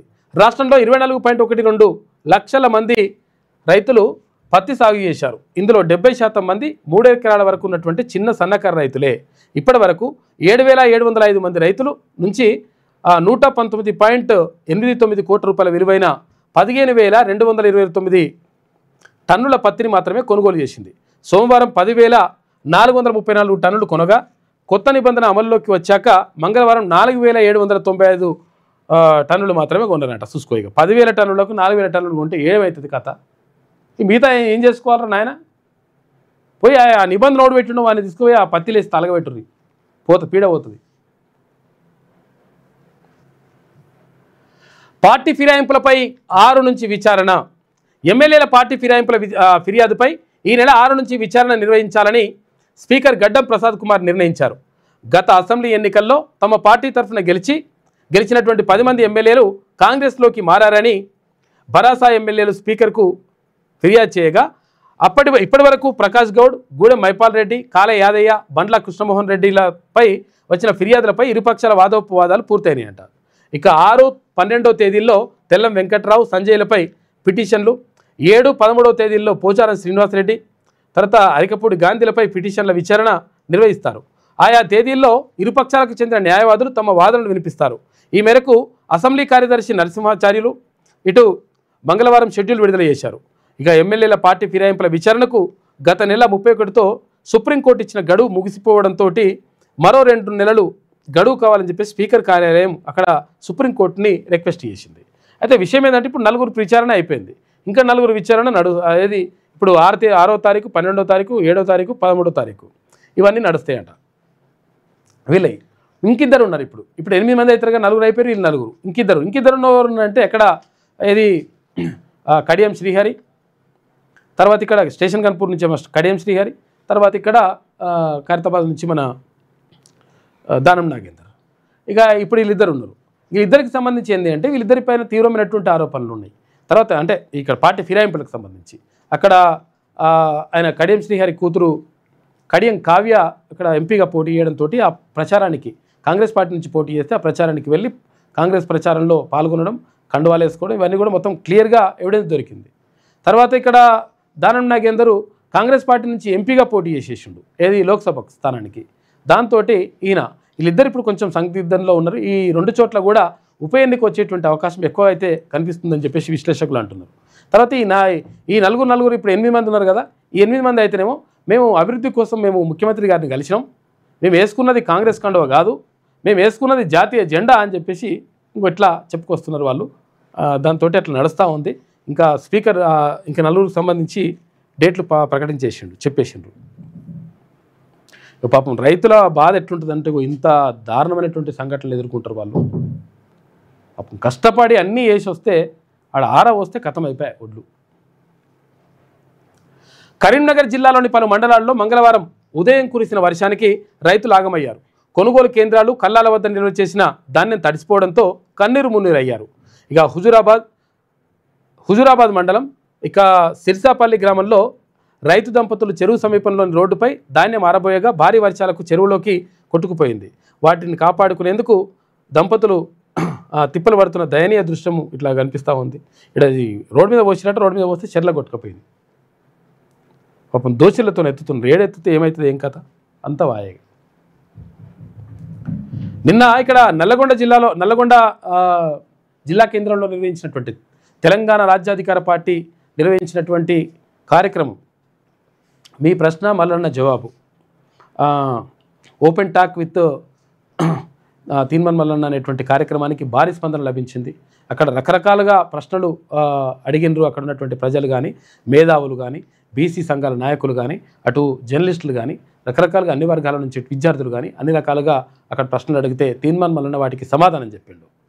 అంటే దీనికి అంతటికీ పరిష్కారం ఎట్లా వస్తుంది అంటే బీసీలు రాజ్యాధికారంలోకి వచ్చినప్పుడు మాత్రమే ఈ పరిష్కారం జరుగుతుంది అని చెప్పేసి తీన్మన్ మల్లన్న చెప్పిండు. దాంతోపాటు అక్కడ ఏది మహాత్మా గాంధీ యూనివర్సిటీ ఉంది కదా నల్గొండల, ఈ మహాత్మా గాంధీ యూనివర్సిటీ విద్యార్థులతోటి కూడా నిన్న తీన్మన్ మల్లన్న మాట్లాడిండు. తర్వాత మొత్తం టీమ్స్ అంతా కూడా వెళ్ళిపోయింది. తర్వాత అక్కడ పార్టీ నాయకులు వట్టే జానయ్య యాదవ్ కానీ, తర్వాత ఇక్కడ హరిశంకర్ గౌడ్, సూదగాని హరిశంకర్ గౌడ్ కానీ వాళ్ళందరూ కూడా వెళ్ళి అక్కడ ప్రజలతోటి మమేకం కావడం, తర్వాత అక్కడ విద్యార్థులతో మాట్లాడడం, తర్వాత ఇక్కడ నల్గొండ జిల్లా కేంద్రంలో ఏర్పాటు చేసిన మీ ప్రశ్న తీన్మన్ మల్లన్న జవాబు అనే కార్యక్రమం, అంటే ఓపెన్ టాక్ విత్ తీన్మన్ మల్లన్న అనే కార్యక్రమానికి మొత్తం మంచిగా పబ్లిక్ వచ్చి స్పందించారు. అంటే ఏ ప్రశ్న అయినా అడగవచ్చు, ప్రశ్న అడిగితే ఆ ప్రశ్నకు తీన్మన్ మల్లన్న సమాధానం చెప్తాడు. అది అన్ని జిల్లాల్లో చేయాలని చెప్పేసి భావిస్తూ ఉన్నారు. అందులో భాగంగా మహబూబ్నగర్ జిల్లాలో అయింది, హైదరాబాద్లో సోమాజిగూడ ప్రెస్ క్లబ్లో అయింది. ఇట్లా అన్ని ఒక్కొక్క జిల్లాల వారీగా కొనసాగుతూ ఉంది ఆ కార్యక్రమం. మంచి స్పందన వస్తూ ఉంది. ఇది ఈనాడులో ఉన్నటువంటి ప్రధాన కథనాలు. అయితే ఒకసారి వెలుగు దినపత్రిక చూద్దాం. నవంబర్ 11 డెడ్ లైన్, కేసీఆర్ హరీష్ను అరెస్ట్ చేయించు, బీజేపీ బీఆర్ఎస్ మధ్య చీకటి ఒప్పందం, లేకపోతే వాళ్ళపై సిబిఐ కేసు పెట్టండి, 1,00,000 కోట్ల కాళేశ్వరం అవినీతి కేసులో చర్యలు తీసుకోండి. కేంద్ర మంత్రి కిషన్ రెడ్డికి సీఎం రేవంత్ రెడ్డి సవాల్ విసిరిండట. కేసును సిబిఐకి అప్పగిస్తే 48 గంటల్లోగా అరెస్ట్ చేస్తామని గతంలో చెప్పిండు కేంద్ర మంత్రి కిషన్ రెడ్డి. మరి కేసును అప్పగించి 3 నెలలైనా ఎందుకు చర్యలు తీసుకుంటలే? ఫార్ములా కేసులో కేటీఆర్ అరెస్టుకు గవర్నర్ ఎందుకు అనుమతిస్తలే? కవిత చెప్పినట్టు ఇవన్నీ బీజేపీలో బీఆర్ఎస్ను విలీనం చేసే చర్యలే. తెర వెనుక బీఆర్ఎస్కు బీజేపీ సపోర్ట్ చేస్తుందని చెప్పేసి ఫైర్ అయ్యిండు నిన్న ముఖ్యమంత్రి రేవంత్ రెడ్డి. మంగళవారం జూబ్లీహిల్స్ ఎన్నికల ప్రచారంలో మాట్లాడుతున్న సీఎం రేవంత్ రెడ్డి అని చెప్పేసి ఇక్కడ చూసుకోవచ్చు.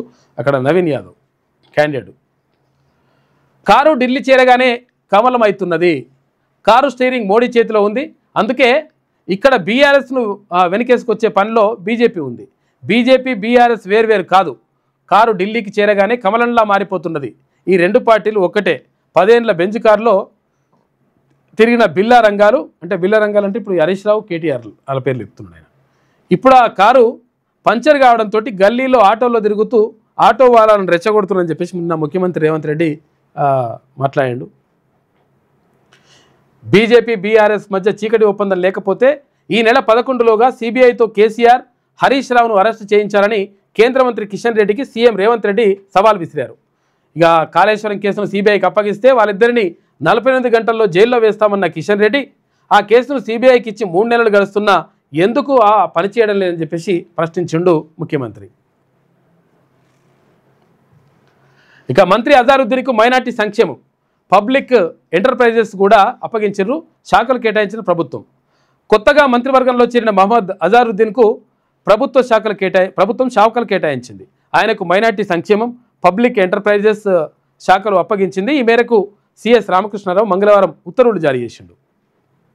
మరిన్ని పెట్టుబడులు పెట్టండి, అమెజాన్ వెబ్ సర్వీసెస్ ప్రతినిధులతోటి సీఎం రేవంత్ రెడ్డి మాట్లాడిండు. ప్రభుత్వం నుంచి సంపూర్ణ సహకారం ఉంటుందని హామీ. జర్మనీ కాన్సుల్ జనరల్ మైకేల్ బృందం కూడా సీఎంతో భేటీ అయింది. హైదరాబాద్లో జీసీసీని ఏర్పాటు చేస్తున్నట్లుగా వెల్లడించిందంట. ఇటువంటి కంపెనీలు ఇప్పుడు అమెజాన్లో ఇటువంటి కంపెనీలు పెట్టిస్తే సంతోషం, నిజంగా కూడా మంచి పరిణామం ఇది. ఇవి పెట్టియండి, ఇటువంటి కంపెనీలు పెట్టియండి, రకరకాల కంపెనీలు తీసుకురండి, మంచిది ఇది. కానీ ఫార్మా కంపెనీలు మాత్రం జోలికి వెళ్ళకండి. ఫార్మా కంపెనీలు వద్దని చెప్పేసి చాలా రాష్ట్రాలు వెళ్ళగొడుతున్నాయి, వాటిని మాత్రం పట్టించుకోకండి, ఇది మంచి పనే. మరో 3 బస్సు యాక్సిడెంట్లు జరిగినాయట నిన్న. వికారాబాద్లో లారీని ఢీకొట్టిన బస్సు, ఇక బస్సు డ్రైవర్కు స్వల్ప గాయాలైనాయంట, లారీ డ్రైవర్ పరారైండు. ఇక కరీంనగర్ జిల్లాలో ట్రాక్టర్ ఆర్టీసీ బస్సు ఢీకొని ట్రాక్టర్ డ్రైవర్ సహా 15 మందికి గాయాలైనాయంట. నల్లగొండ జిల్లాలో ట్రాక్టర్ ఢీకొట్టిన ప్రైవేట్ ట్రావెల్ బస్సు 4 గాయాలైనాయి. రోజు బస్సు ప్రమాదాలు ఇవన్నీ కూడా జరుగుతూ ఉన్నాయి. కథ జాగ్రత్తగా ఉంటే మంచిగా ఉంటుంది లెక్క. ఇగో 2 రైళ్లు ఢీకొని 8 మంది మృతి. ఛత్తీస్గఢ్లోని బిలాస్పూర్లో ప్రమాదం జరిగింది. గూడ్స్ రైలును ఢీకొట్టిన కోర్బా ప్యాసింజర్ ట్రైన్ నుజ్జునుజ్జైన ప్యాసింజర్ రైలు ముందు బోగిలంట. 14 మందికి తీవ్ర గాయాలనే, మృతుల సంఖ్య ఇంకా పెరిగే అవకాశం ఉంటుందట. గంజాయి మత్తు యువత చిత్తు, వినియోగంలో స్టూడెంట్లే ఎక్కువ మంది ఉన్నారట. చూసుకొని చాలా జాగ్రత్తగా ఉండండి. చాలాసార్లు మనం చెప్తా ఉన్నాం, తల్లిదండ్రులు జాగ్రత్తగా ఉండండి. మీ పిల్లలు ఏం చేస్తున్నారు, వాడు ఏం చేస్తున్నాడు, గంజాయి తాగుతున్నాడా లేకపోతే ఈ హీరాయిన్ మత్తు పదార్థాలకు ఏమైనా బానిస అవుతున్నాడా, ఇవన్నీ కూడా ఓ కంట కనిపెట్టండి. వాడు ఫోన్ చూస్తే ఏం చూస్తున్నాడు, అలా నిజంగా చదువుకునేది చూస్తున్నాడా లేకపోతే ఇంకేమైనా చూస్తున్నాడా, ఇవన్నీ కూడా చూడండి. చాలా డేంజర్కి వెళ్ళిపోతుంది సిచ్యువేషన్. ఈ డాక్టర్లు కూడా ఇప్పుడు డాక్టర్ అంటాడు కూడా వాడు జూనియర్ డాక్టర్, వాడు అదే పని చేస్తున్నట. వినియోగంలో స్టూడెంట్లే ఎక్కువ, డ్రగ్స్ తీసుకుంటున్న వారి లిస్టులో ప్రొఫెషనల్స్ కూడా ఉంటున్నారట. 10 నెలల్లో 1148 కేసులు నమోదైనాయి, 2070 మందిని అరెస్ట్ చేసిరట. ఇందులో అత్యధికులు మిడిల్ క్లాసులో ఉన్నారట. సోషల్ మీడియా అకౌంట్లతో ఎరవేస్తున్నారు. ఎంత నిఘా పెట్టినా, స్పెషల్ డ్రైవ్లు చేసినా సప్లై ఆగుతలేదట.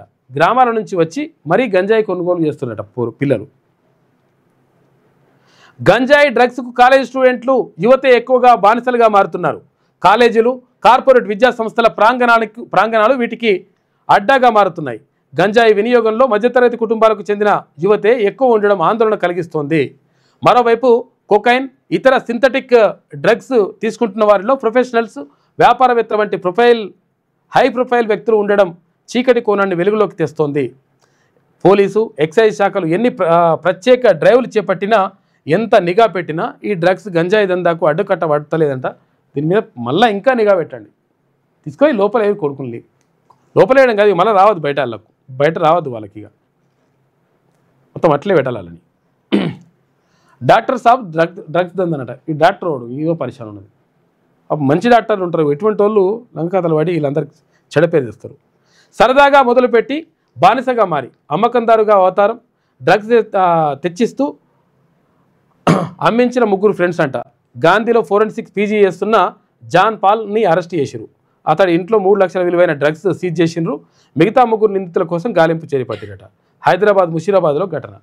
ముషీరాబాద్ అంటే గాంధీ హాస్పిటల్ ఉంటుంది కదా, గాంధీ హాస్పిటల్ దగ్గర ఆడ ముందర ఉంటున్నారేమో, ఆ ఇంట్లో గంజాయి పెట్టుకొని అమ్ముతున్నాడట. ఇక వీడు పీజీ చేస్తున్నాడు డాక్టరు. ఇది వెలుగులో ఉన్నటువంటి ప్రధాన కథనాలు. ఇది యాడ్ ఉన్నట్టుంది. ఆంధ్రజ్యోతి చూద్దాం. గూడ్స్ ప్యాసింజర్ రైలు ఢీ, 8 మంది మృతి, 14 మంది గాయాలైనాయి. ఛత్తీస్గఢ్లోని బిలాస్పూర్లో ప్రమాదం జరిగింది. ఇక రోడ్లపై గుంతలుంటేనే వాహనాలు మెల్లగా వెళ్తాయి, ప్రమాదాలు జరగవని చెప్పేసి ఎప్పుడు కేవలం ఎంపీ కొండా విశ్వేశ్వరరెడ్డి అంటుండట. గుంతలు అందుకే తయారు చేసినారా ఏమని మీరు? గుంతల మెల్లగా మరి మీ కార్లు కూడా బుడబుడ కార్లు తీసుకురారు, పెద్ద పెద్ద బెంచ్ కార్లు అటువంటి కార్లు ఎందుకు? ఇంకో ఇట్లా మాట్లాడతారన్నమాట. తెలిసి మాట్లాడతారు, తెలియక మాట్లాడతారు, అర్థం కాదు కొన్ని విషయాలు. ఎంత మంచిగా ఉంటే అంత ఎక్కువగా ప్రమాదాలు జరుగుతాయని అంటున్నట్టు ఆయన. చేవెళ్ల ఎంపీ కొండా విశ్వేశ్వరరెడ్డి వ్యాఖ్యలు బస్సు ప్రమాదానికి బీఆర్ఎస్ఏ కారణం అని చెప్పేసి ఉదయమెత్తుంది. ఆయన బీఆర్ఎస్లో కూడా ఉన్నాడు. మరి అప్పుడు గతంలో బీఆర్ఎస్ నుంచి కూడా ఎంపీగా ఉన్నాడు. మరి ఏం చేసినట్టు? అగ్రవర్ణాల గుప్పిట్లో సైన్యం అని చెప్పేసి నిన్న రాహుల్ గాంధీ అంటా ఉన్నారు. అగ్రవర్ణాల గుప్పిట్లో సైన్యం ఉందని చెప్పేసి మాట్లాడుతున్నారు. కానీ ఇక్కడ పరిస్థితి మరి ఏంది? రిజర్వేషన్లకు సంబంధించి ఏంది పరిస్థితి లేనిది, ఈ టికెట్ల కేటాయింపు ఏంది, ఇవన్నిటికి సంబంధించి మరి మీరు దృష్టి పెట్టండి. ప్రభుత్వం మీదే ఉంది కదా రాహుల్ గాంధీ గారు. 10% ఉన్నవారు సైన్యాన్ని నియంత్రిస్తున్నారు. ఎన్నికల ప్రచారంలో రాహుల్ వివాదాస్పద వ్యాఖ్యలు, గతంలోనూ సైన్యంపై వ్యాఖ్యలు. సుప్రీంకోర్టు చివాట్లేసింది. మోదీది నకిలీ డిగ్రీ ప్రచారంలో రాహుల్ గాంధీ మాట్లాడాడు. పేదలను ఓటేయనియొద్దు, పోలింగ్ బూత్ల వరకు రాకుండా అడ్డుకోండి. ఇదో కథ. ఈయన కేంద్ర మంత్రి. మళ్ళా జేడీయూ నేత కేంద్ర మంత్రి లలన్ సింగ్ వ్యాఖ్యలు సోషల్ మీడియాలో వైరల్ అవుతున్నాయి. పోలీసు కేసు నమోదు చేసిరు. వివరణ ఇవ్వాలంటూ కేంద్ర మంత్రికి ఈసీ నోటీసులు ఇచ్చిందట. పేదలను ఓటు వేయనియొద్దు అంటున్నట మునగాడు. మరి ఎవరు వేస్తే గెలిచినవరా నాయన నువ్వు? కుమ్మక్కయ్యారు ఫార్ములా ఈ కేసు రేసులో. ఈ రేస్ కేసులో కేటీఆర్ అరెస్టుకు అనుమతి ఇవ్వరేం? కాళేశ్వరం కేసు సిబిఐకి ఇస్తే 48 గంటల్లో అరెస్ట్ చేస్తామన్నారు. కేసీఆర్, హరీష్ రావులను పోలింగ్లోగా అరెస్ట్ చేస్తారా? కేంద్ర మంత్రి కిషన్ రెడ్డికి సీఎం రేవంత్ రెడ్డి సవాల్ విసిరిండు. ఇప్పటికైనా బీఆర్ఎస్ బీజేపీలో విలీనమయ్యేదే ఎప్పటికైనా. ఇక మీరు ఆత్మహత్య చేసుకొని బీఆర్ఎస్ని గెలిపించే కుట్ర. బీజేపీ నాయకత్వంపై విరుచుకుపడ్డ ముఖ్యమంత్రి 10 ఏళ్ళు మున్సిపల్ మంత్రిగా ఉన్న చెత్త నా కొడుకు హైదరాబాద్లో చెత్త గురించి మాట్లాడుతున్నాడని చెప్పేసి మరి మున్సిపల్ శాఖ మంత్రి అంటే గతంలో కేటీఆర్ ఉండే. రోజంతా చెత్తకుండి దగ్గర కట్టేస్తే తెలుస్తుంది, చెత్తకుండి దగ్గర కట్టేయాలట.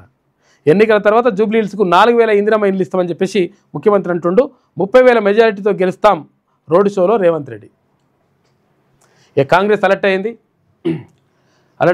జూబ్లీహిల్స్ ఉప ఎన్నికను ప్రతిష్టాత్మకంగా తీసుకున్న సీఎం పార్టీ నేతలకు దిశానిర్దేశం, ప్రచార సరళిపై అధిష్టానం ఆరాధిస్తూ ఉంది.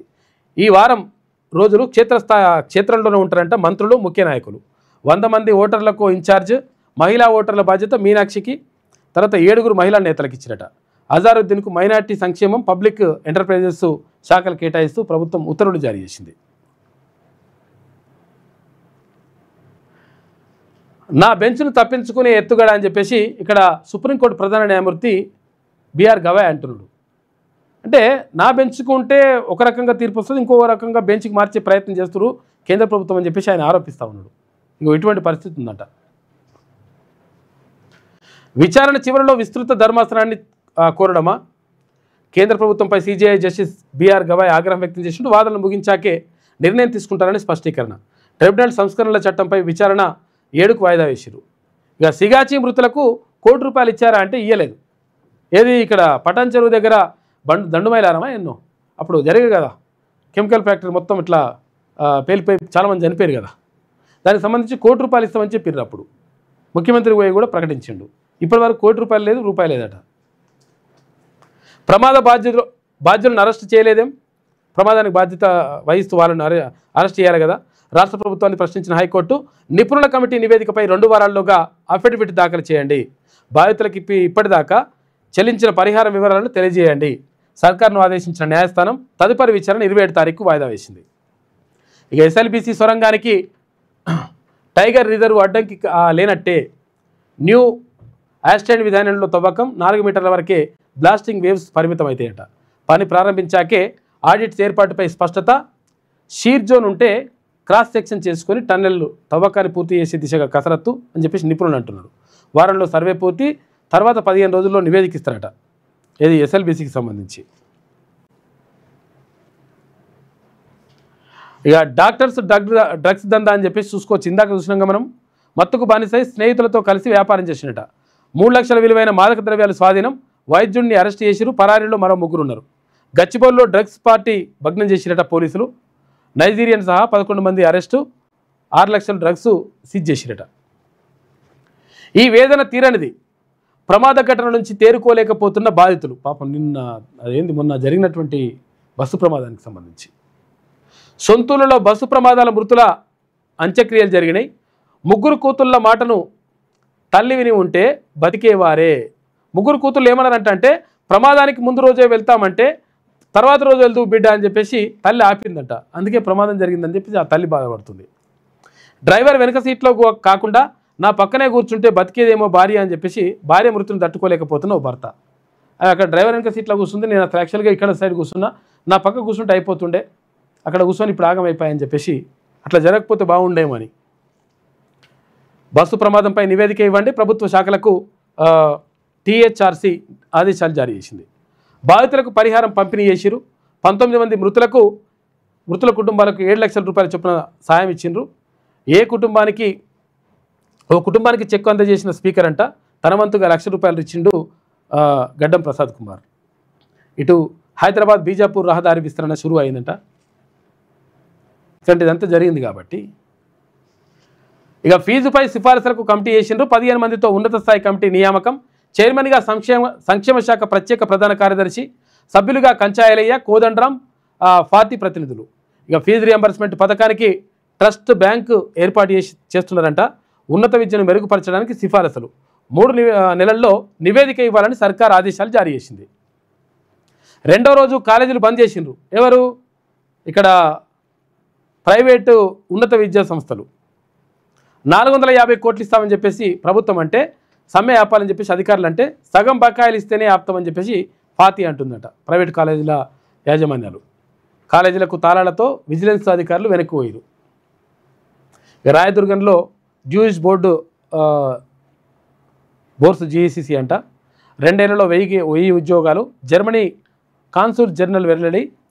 మరిన్ని పెట్టుబడులు పెట్టాలని సీఎం రేవంత్ రెడ్డి విజ్ఞప్తి. స్థానిక యువతకు జర్మన్ భాష నేర్పించాలని సూచన.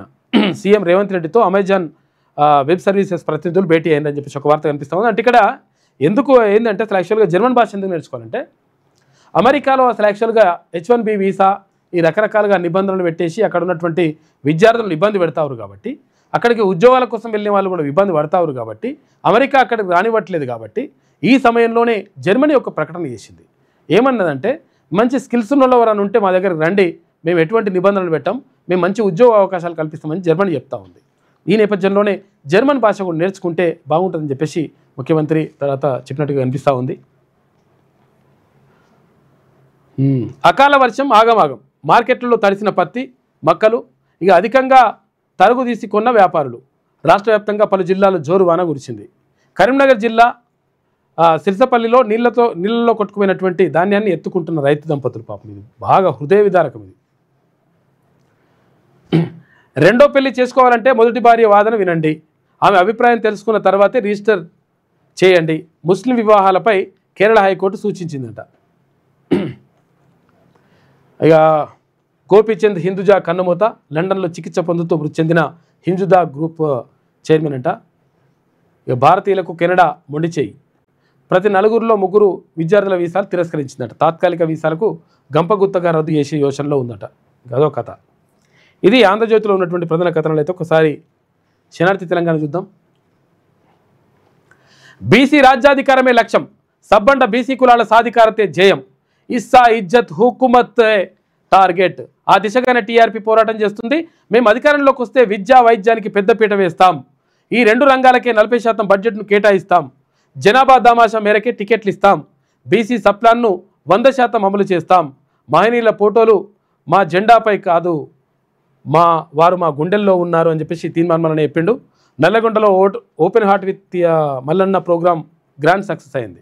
మేధావులు, బీసీ సంఘాల నేతలు, యువత పెద్ద సంఖ్యలో హాజరైనరు. వారు అడిగిన ప్రతి ప్రశ్నకు టీఆర్పీ చీఫ్ తీర్మానం మల్లన్న సమాధానం చెప్పిండు. బీసీ రాజ్యాధికారమే తెలంగాణ రాజ్యాధికార పార్టీ ప్రాథమిక లక్ష్యమని టీఆర్పీ అధ్యక్షుడు, శాసనమండలి సభ్యుడు తీర్మానం మల్లన్న అన్నారు. అయితే సబ్బండ బీసీ కులాల సాధికారతే తమ జయమన్నారు. నల్లగొండ బోయగూడ ఎస్బీఆర్ గార్డెన్లో మంగళవారం బీసీ జేఏసీ తర్వాత సామాజిక తెలంగాణ ఇంటలెక్చువల్ ఫోరం ఆధ్వర్యంలో ఓపెన్ టాక్ విత్ మల్లన్న కార్యక్రమం జరిగింది.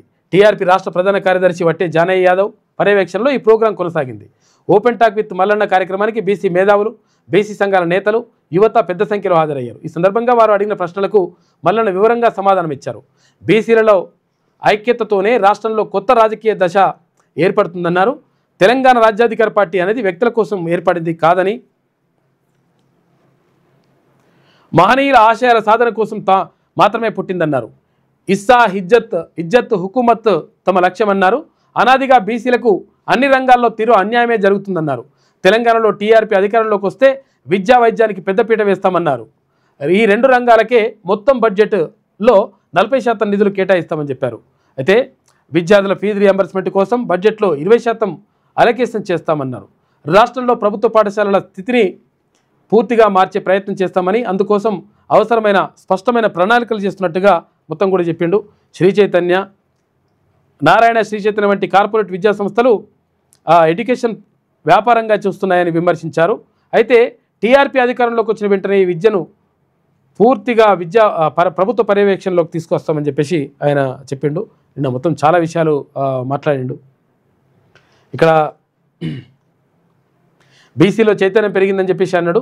బీసీలంతా ఏకమవుతున్నారని, రానున్న రోజుల్లో రాష్ట్రంలో మార్పు తప్పదన్నారు. ఈ కార్యక్రమంలో TRP working president Sudagani Harishankar Goud, retired IAS అధికారి చొల్లెటి ప్రభాకర్, ఇటు చక్రహరి రామరాజు, దుడుగు లక్ష్మీనారాయణ, ఇక గుంటోజు వెంకటాచారి, నేలపట్ల సత్యనారాయణ, వంటెపాక యాదగిరి, సోమ మల్లయ్య, సిహెచ్ మల్లికార్జున, నజీరుద్దీన్, ఎండి ముసీయుద్దీన్ తదితరులందరూ కూడా చాలామంది నిన్న పాల్గొన్నారు.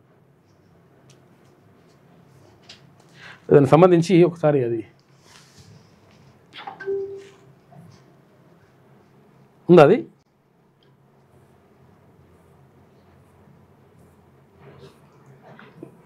ఇంత దూరమైందా? నిన్న మంచి గ్రాండ్ సక్సెస్ అయింది అక్కడ ప్రోగ్రాం. ఏది నల్లగొండలో నిర్వహించింది కార్యక్రమంలో తీర్మానం మల్లన్న మాట్లాడిండు. ప్రజలు తర్వాత మేధావులు అన్ని రకాల వర్గాల వాళ్ళు అడిగినటువంటి ప్రశ్నలకు తీర్మానం మల్లన్న సమాధానం చెప్పిండు. ఓపెన్ టాక్ విత్ తీర్మానం మల్లన్న అని చెప్పేసి కార్యక్రమానికి మంచి స్పందన లభించింది.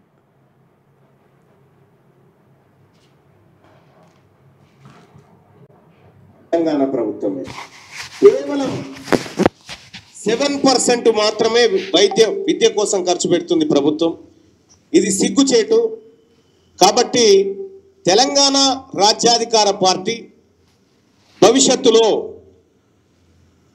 మా బీసీ ప్రభుత్వం, మా తెలంగాణ రాజ్యాధికార పార్టీ సారథ్యంలో ఏర్పడిన తర్వాత విద్య కోసం కనీసం 20% బడ్జెట్ను పెట్టాలనేది మా ఆలోచన.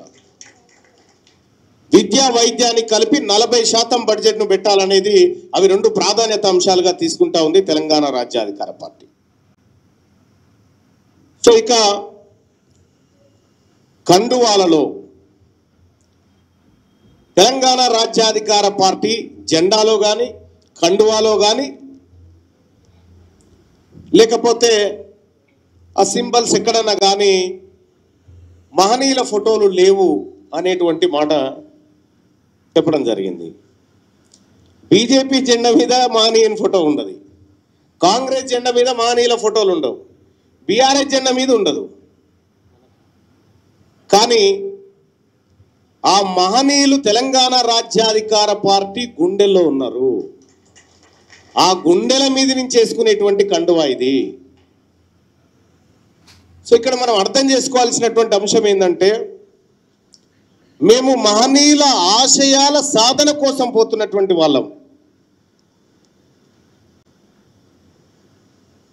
గోడల మీద పేర్లు రాస్తారు, గోడల మీద పేర్లు రాస్తారు చాలామంది. తెలంగాణ రాజ్యాధికార పార్టీ మా గుండెల మీద రాసుకుంది. అదే వాళ్ళకి మాకున్నటువంటి తేడా. తెలంగాణ రాజ్యాధికార పార్టీ మహనీయులు కలలు కన్నటువంటి ఆశయం దిశగానే పోతుంది. కానీ అంబేద్కర్ గారు కానీ పూలే గారు కానీ ఈ మహనీయులు ఎవరు కూడా మా ఫోటో మన జెండా మీద ఉండాలని ఎక్కడ చెప్పలేదు. ఆ క్లారిటీ మనకు ఉండాలా. వాళ్ళ ఆలోచన తీసుకపోమని చెప్పారు. తెలంగాణ రాజ్యాధికార పార్టీ ఆ పనిలో ఉంది. Thank you. 100% పాటించడానికి గొప్ప విషయం అడిగిండు, గొప్ప ప్రశ్నను అడిగిండు. ఇది చాలా మంది వినాల్సినటువంటి ప్రశ్న, సమాధానం కూడా వినాలి. ఏమంటా ఉన్నాడంటే, తెలంగాణ రాజ్యాధికార పార్టీ జనాభా దామాషా ప్రకారం ఆయా వర్గాలకు సీట్లు ఇస్తుందా? ఇదే కదన్న ప్రశ్న. సో ఇది భారత రాజ్యాంగంలోని రిజర్వేషన్, చట్టసభల్లో రిజర్వేషన్, ఎస్సీ ఎస్టీల జనాభా ఎంత ఉంటే అంత ఇవ్వాలని భారత రాజ్యాంగంలో ఉంది. అది ఇస్తూ వస్తూ ఉన్నారు. కాబట్టి మేము అవునన్నా కాదన్నా వాళ్ళ షేర్ వాళ్ళకు వచ్చేస్తుంది. వాటా లేనిది ఎవరికి? బీసీలకు లేదు వాటా. కాబట్టి మా ఫోకస్ అంతా దాని మీద. సో మా ఎస్సీ ఎస్టీ సోదరులకు వచ్చినటువంటి ఇప్పటికిప్పుడు వచ్చిన ఆపద చాలా తక్కువ. రాజ్యాంగం చట్టసభల్లో వాళ్ళ వాటా విషయంలో ప్రమాదం ఎవరికి జరిగింది అనంటే కేవలం బీసీలకు జరిగింది. ఎస్, తెలంగాణ రాష్ట్ర అసెంబ్లీలో 119 అసెంబ్లీ స్థానాలు ఉన్నాయి. అందులో దాదాపు 80 పైచిలకు జనరల్ స్థానాలు ఉన్నాయి. ఈ 80 పైచిలకు జనరల్ స్థానాల్లో జనాభా ప్రాతిపదికన వినాలి లక్ష్మీనారాయణ గారు, జర దాన్ని సర్క్యులేట్ చేయకండి. ఈ 80 పైచిలకు ఉన్నటువంటి జనరల్ స్థానాల్లో తెలంగాణ రాష్ట్రంలో రెడ్లు ఇంకా ఇతర అప్పర్ క్యాస్ట్ జనాభా 7% ఉంది. కాబట్టి వాళ్లకు 5 టికెట్లు వస్తాయి, అవి ఇస్తాం. ఓసీలకు 5 టికెట్లు వస్తాయి, అవి ఇస్తాం.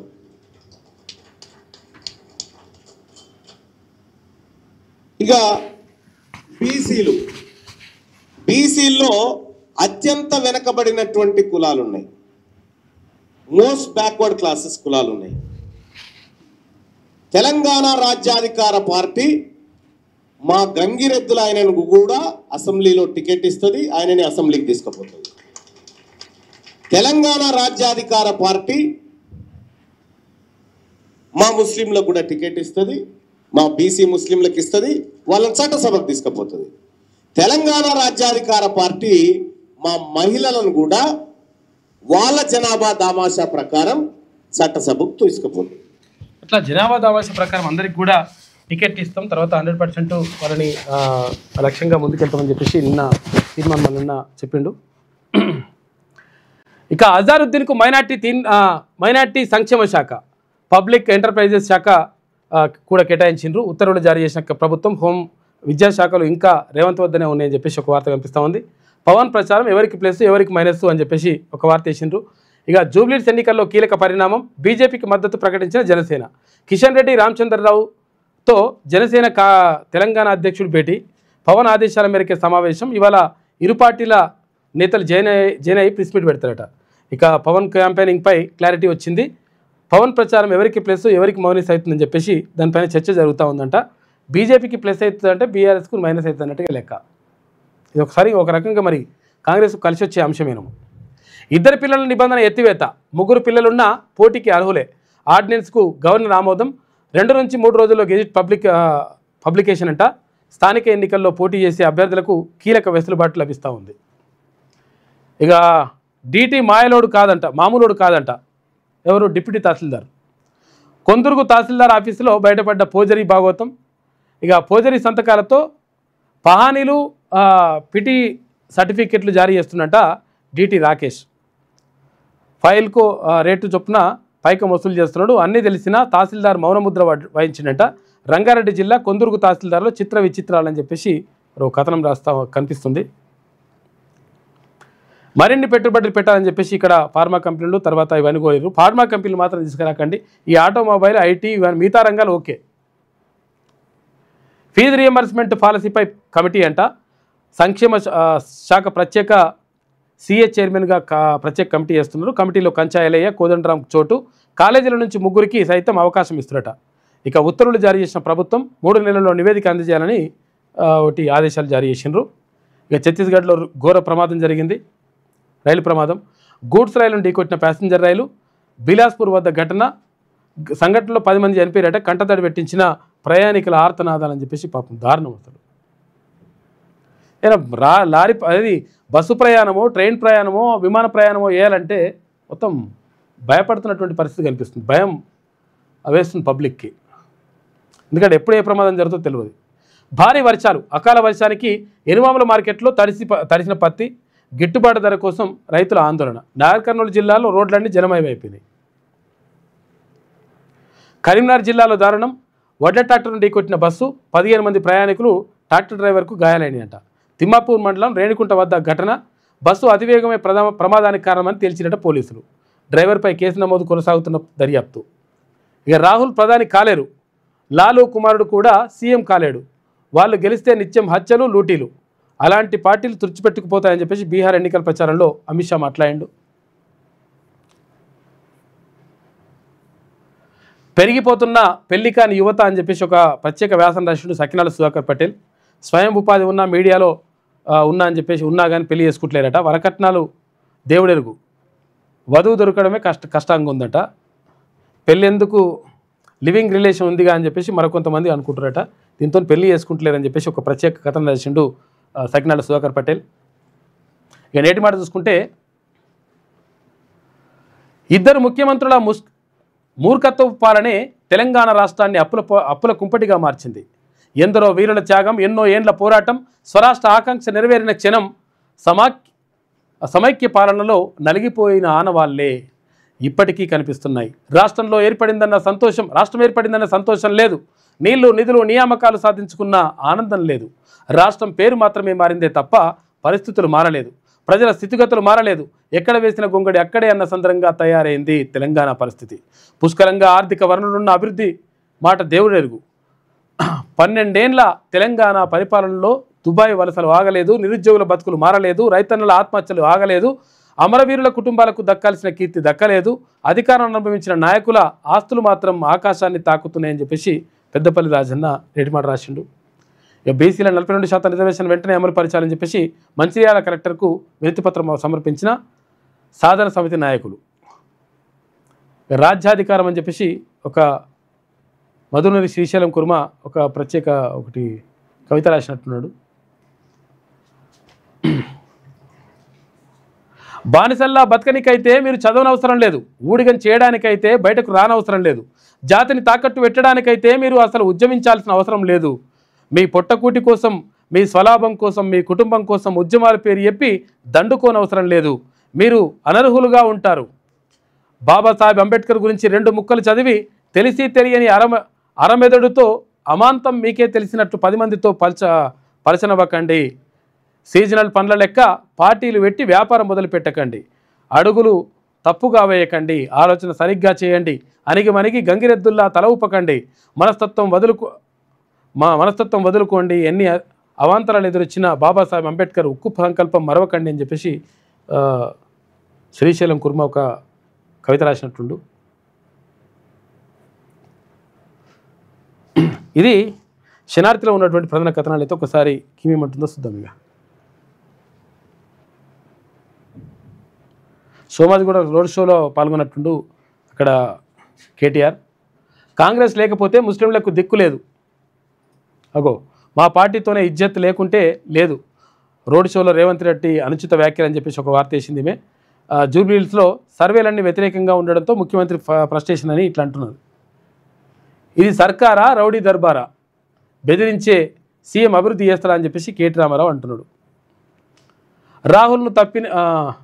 రాహుల్ను తిప్పిన ఆటో వాలా 2 ఏళ్లలో దివాలా, మస్రత్ అలీని నిండా ముంచిన బస్ మాస్టర్ హస్తం అని చెప్పేసి నాడు 2 ఆటోలు ఓనర్, ఇవాళ అద్దె ఆటో ఉండదంట. ఈ ఆటోల గురించి రాసుకొచ్చింది స్టోరీ. 2 బీసీ మంత్రులు అవుట్, పొన్నం కొండా సురేఖపై వేటుపడే అవకాశం, క్యాబినెట్ నుంచి కోమటిరెడ్డిని తొలగించే ఛాన్స్ అంట. జూబ్లీహిల్స్ ఎన్నికల తర్వాత భారీ మార్పులు, మహేష్ గౌడ్, విజయశాంతి, బాలునాయక్లకు బెర్త్ అంట. భారీ కసరత్తు చేస్తున్న కాంగ్రెస్ హైకమాండ్ ఆంగ్ల పత్రిక సౌత్ ఫస్ట్ సంచలన కథనం వేసింది.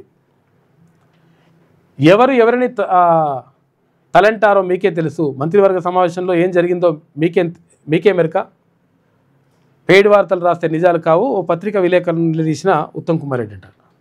బీఆర్ఎస్కు ఓటేస్తే మీ ముఖం చూడనని చెప్పేసి జూబ్లీహిల్స్ నియోజకవర్గ ఓటర్లకు కొత్త మంత్రి అజారుద్దీన్ బెదిరించిందన్నట్టుగా ఒక వార్త వేసింది. ఈమె జూబ్లీహిల్స్లో కార్దే జైత్రయాత్ర అని చెప్పేసి అప్పుల బాధతో రైతు ఆత్మహత్య, బీఆర్ఎస్కే జనం జయగొడుతున్నారు, ఇట్లాంటి మొత్తం మీద మీరు రాసుకొస్తుంది ఈమెకే అనుకూలంగా. మంత్రుల డబుల్ యాక్షన్, జూబ్లీహిల్స్ ఓట్ల కోసం కాంగ్రెస్ డ్రామాలు, ఆగని ఫీజు పోరు, రియంబర్స్మెంట్పై కమిటీలు వేసిరు, పాత బకాయిలు చెల్లిస్తేనే మద్యం, రాష్ట్ర ప్రభుత్వానికి లిక్కర్ కంపెనీలు అల్టిమేటం జారీ చేసినాడ, రోడ్లు ఖరాబు ఉంటేనే యాక్సిడెంట్లు కావని చెప్పేసి కొండా విశ్వేశ్వరరెడ్డి అన్నట్టుగా ఒక వార్త, చేవెళ్ళ వాళ్ళు చనిపోలేదు నేనెందుకు మాట్లాడాలి అని చెప్పేసి ఇక్కడ కాలేయాదే అన్నట్టు ఒక వార్త వేసింది. ఈమె ఇగో పబ్లిక్ని మొత్తం ఇట్లా మరి గ్రాఫిక్ చేస్తూ ఏం చేస్తూ తెలియదు కానీ ఇట్లా చేస్తారనమాట. ఇది ఈమె చెప్తున్నటువంటి మాట. మొత్తం మీద నిన్న అంటే తెలంగాణ రాజ్యాధికార పార్టీ నిర్వహించినటువంటి ఏదైతే మీ ప్రశ్న తీర్మాన్ మల్లన్న జవాబు కార్యక్రమం ఏదైతే ఉందో, ఓపెన్ టాక్ విత్ మల్లన్న కార్యక్రమానికి మంచి స్పందన లభించింది. తర్వాత తెలంగాణ రాజ్యాధికార పార్టీలో ఈ చేరికల పరంపర ఇవంతా కూడా కొనసాగుతూ ఉంది.